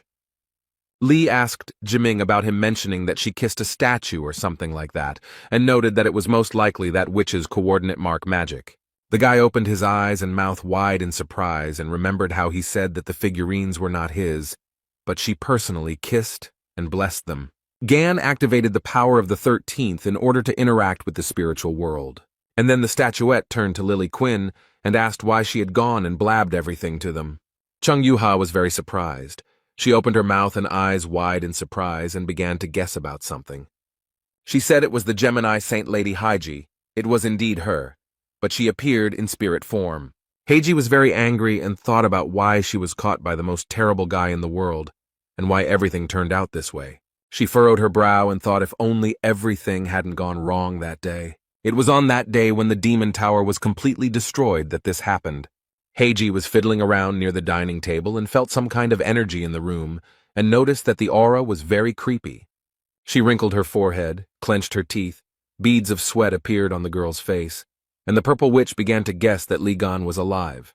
The fact that he returned is confusing, but of all the possible places, he went to Songjae's apartment where his friend's son lives. Heiji thought that this was good, because that zone was already under her control, and decided to see with her own eyes what they were doing there. And she couldn't think of anything better to teleport to the chosen location. Her skill allowed her to teleport only the soul. She moved it to the chosen vessel. Everything happened as the witch planned. The transfer to the statue took place. But everything was ruined by Gan. who began to spin all the figurines that were in Z's apartment. But there was one condition: if the statue was damaged, the soul would not be able to get out of it. Heiji began to think about whether there were ways to get out of here, because she would forever remain in the stout. Sun said that, however, it was still a relic and he couldn't just leave it as is. The soul of Lady Saint thought that even a cheap rented restoration skill would do. The main thing was to restore the statue. The young man had a huge tube of super glue in his hands and he was going to use it to fix the problem. Lady Heiji's spirit was very happy when the guy started gluing the figurine. And then she began to sob loudly, as a system message appeared in front of her that the chosen vessel had turned into trash, and she could not leave it. Lee held the statue in his hands and asked how he should torture it so that people would appreciate his efforts, while Heiji screamed at the Spirit Queen to do something, at least try to get out of the fragile case. Lily Quinn stood up and replied that she would not do that because if she tried to escape, Mr. Gan would catch her and asked him not to ask her to do something so senseless. The guy laughed and noted that the Queen of Spirits understood her position well, and the spirit of Heiji said that his brain would boil. Lady Saint looked towards Songjae and said that this was her loyal Templar, and then she shouted that she was his mistress and commanded him to immediately attack Li Gan. The red-haired guy wrinkled his forehead and asked with surprise in his voice why he had to do this. Song said that he didn't want to fight Uncle Gan, and Heiji angrily shouted at him, adding that her branch with Li had been enemies from the start. Lady Saint shouted if the guy dared to call himself a follower of the Gemini branch, then she was obliged to attack him. The spirit of Heiji's face was distorted. The boy jumped away from him and said that in that case he was leaving. She definitely didn't expect to hear such an answer from Z, and spread her arms out to the sides in surprise. Sun said that although he was a member of the Gemini branch, Uncle Gan was his hero. The guy took a badge out of his pocket and noticed that being her follower automatically made him her enemy. The young man threw the badge straight at the Lady Saint and said that he had decided to leave. The badge fell to the floor with a clang, and the room began to shake as if during an earthquake. Heiji began to shout that this was not the holy retribution of the sacred essence. So Jay's faith had switched to the constellation Ophiuchus. The sacred essence of the Gemini branch was furious and sent down punishment. The magical energy struck the guy. Young Yuha and Jimin, who were watching all this, were shocked and screamed loudly. Z became so ill that he could not control himself. He began to fall, and his sister ran to help him. Heiji wouldn't leave the guy alone. She screamed at him to beg for forgiveness and immediately attack Li Gan, as he was a cruel and dishonest person and shouldn't be trusted. The young man was tired of hearing all this from the sacred entity, and despite the fact that he felt very bad, he said with all his might that she should shut up. And he himself remembered what happened in the hypermarket and noted that they are ready to abandon people to their death if it is in their interests. The guy noted that Uncle Gan is not like that at all. He always comes to the aid of those who are in trouble. Sun added that they are all hypocritical scum and can only throw around false phrases about wanting to save the world. And his hero, the young man noted, is completely different. He always helps out and doesn't let you down. Z remembered how in the cafe, Gan told him to speak up if the guys bothered him again, and added that his uncle would always cover his back. Sun lay on the floor, punched it with his fist, and shouted that they were fucking bastards who had no right to look at Uncle Gan. From above, the sacred essence of the Gemini constellation Freya has revealed herself, increasing Songjae's punishment to the highest degree. Li Gang watched everything that was happening and felt sorry for the guy, so he decided to use the skill. It wasn't simple. It was called the Deep Cutter. Heiji was very scared when she heard about it. Meanwhile, there were many people in the Yin-Yang Palace, and they began to clear away the rubble. The man shouted that the fire was getting out of control and asked to bring everyone who knew water magic. The man with the beard was very surprised, as he was unable to gather magical energy. He frowned, looked at his hands, which did not obey him. A girl started running towards him. She asked what was wrong. She was very scared and talked about Bishop Ken not being able to use magic, and then added that they had stopped feeling it altogether. The man with the beard was shocked and started shouting whether they had contacted the Templars from other regions. Bishop Hen reported that they were unable to use telepathy or teleportation, and noted that the portal was completely dissipating. He was asked about the Templars, who were supposed to be hunting monsters now, and was told that it was impossible to contact them because telepathy did not work. Someone said that Gemini's magical energy suddenly completely dissipated. The young people in Jay's apartment were very surprised. Yuha said that the magical energy of the sacred essence had disappeared. Lee told the red-haired guy that everything was okay now and noted that because of him, he almost got into big trouble. He thanked the young man for trusting him until the very end, and he noted that he truly appreciated it. Sun smiled at the man, and tears of gratitude appeared in his eyes. He wanted to tell him something. But Haiji's spirit began to scream furiously, and she began to ask what Li Gang had done to her. She was very angry and began to ask in a raised voice why she had lost contact with the sacred entity. A message appeared before her, stating that she had dispelled the connection between the holy sign of Gemini Heiji and the sacred essence Freya. Sacred entities expend a great deal of resources and also take great risks when they personally enter our world. That is why they send their energy to their subjects, to the saints, so as not to take risks, and the saints, in turn, pass on their powers to the followers of the branch because it is very convenient. The sacred essence can be compared to a huge, powerful electrical station. The saint in this chain is a substation or transmitter of energy, and the Templars are various switches, sockets, and forks, so the disappearance of the energy of the sacred entity immediately affected all of its followers.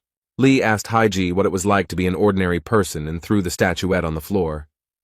But the witch did not understand what the young man was talking about and looked at him in surprise. Gan smiled slyly and said that it was that stinking Cancer's favorite skill, to sever connections with the help of the deep cutter. The Cancer constellation's sovereign skill can cut through anything, and when mixed with Lee's power, the result is very interesting. The boy smiled and told the witch that he had managed to cut the bonds between her and her pathetic little god. Heiji started screaming at him about what he had done, and then noted that the sacred entity would not leave her just like that, and Lee would become the target of her true wrath. And he said that he didn't care, and he wasn't against it. He raised his finger and said that he would very much like those little gods to show themselves to him in person. Heiji looked at the young man with fear, but he was completely calm. A strong wind blew, crows began to circle and caw loudly, thunder rumbled and lightning flashed. The people who watched everything that was happening were very scared. The sacred entity was angry that its ties with the holy sign and the Templars were severed, and was ready to take all the risks and personally invade this world. Everything was spinning in a whirlwind. People were scared, but only Li Gang smiled a malicious smile and noted that this was an impressive appearance. And the sacred essence of the Freya twins appeared before the young man.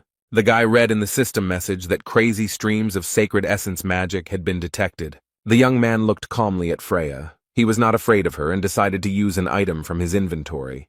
The sacred essence's face changed very quickly. She was very surprised. A fragment of the Cancer core appeared in the guy's hands, which absorbs the energy of the sacred essence. Li Gang held it in his hands, and the sacred essence of the twins was struck by the presence of a fragment of another essence. The guy held out his hand with the core in front of him, and said with a smile that he was very sorry because he didn't have the Heaven's Fury skill.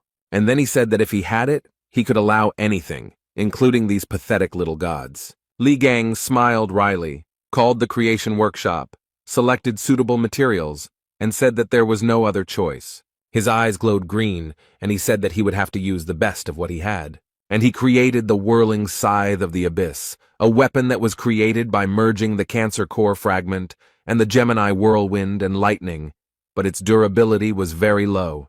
But Li Gan was fine with it, and on top of that he activated the combat instinct skill. The guy struck and the sacred entity screamed very loudly. She was not prepared for such a rebuff. And before Gan appeared a message that he had caused significant damage to the sacred essence of the constellation Gemini, and it fell into agony and felt humiliated. Yuha, Ze, and Haiji were watching the guy. They couldn't believe that Li had injured the sacred essence. They didn't understand how it was possible. A system message announced that the vortex scythe of the abyss was broken, and the young man said that this was the price for improvisation. And at this time the sacred essence of Gemini fell into madness. She clenched her teeth and looked up. Freya was so angry that she intended to summon all her powers into this world. From all sides, people began to gather around the sacred entity. There were a lot of them. A message appeared before Lee that the sacred entity and its armies had entered this world, and Freya said that there were enough of them. Gan looked at everything that was happening. The fire was spreading in all directions, but he was absolutely calm. A man appeared from the clouds of smoke and fire. He was dressed in brown clothes. His head was covered by a hood, and his face was not visible. Sung Jae and young Yuha opened their mouths and eyes wide in surprise, and beads of sweat appeared on their faces. The man, who hid his face and was dressed in a cloak, which he soon threw off, turned out to be their father. He looked at Freya and told her to stop her intrusion immediately. Otis's eyes were burning with fire, and he said that a little more and all this could be regarded as a violation of the rules. He asked Freya to retreat, and then asked if she had forgotten that sacred entities were forbidden to invade this world in their true form. But the sacred essence of the constellation Gemini believed that the pitiful constellation Sagittarius was not able to stop her. She burst into laughter and asked what the awakened and insignificant constellation could do to her. Hugo lowered his head and noted that with his current powers, he would not be able to stop her, then asked if she thought they were the only ones who did not like her intrusion. The countless entities that watch over this world stop the Gemini constellation. They are dissatisfied with the violation of the rules. The Gemini army was forcibly thrown back. The remaining sacred entities who were unhappy with what was happening activated the seals, and Freya needs to invest a lot of faith, experience, and characteristics to continue to stay in this world. The young people watched everything that was happening because the hostility of the other sacred entities was growing. Otis told the sacred entity Gemini that the other entities did not like her antics.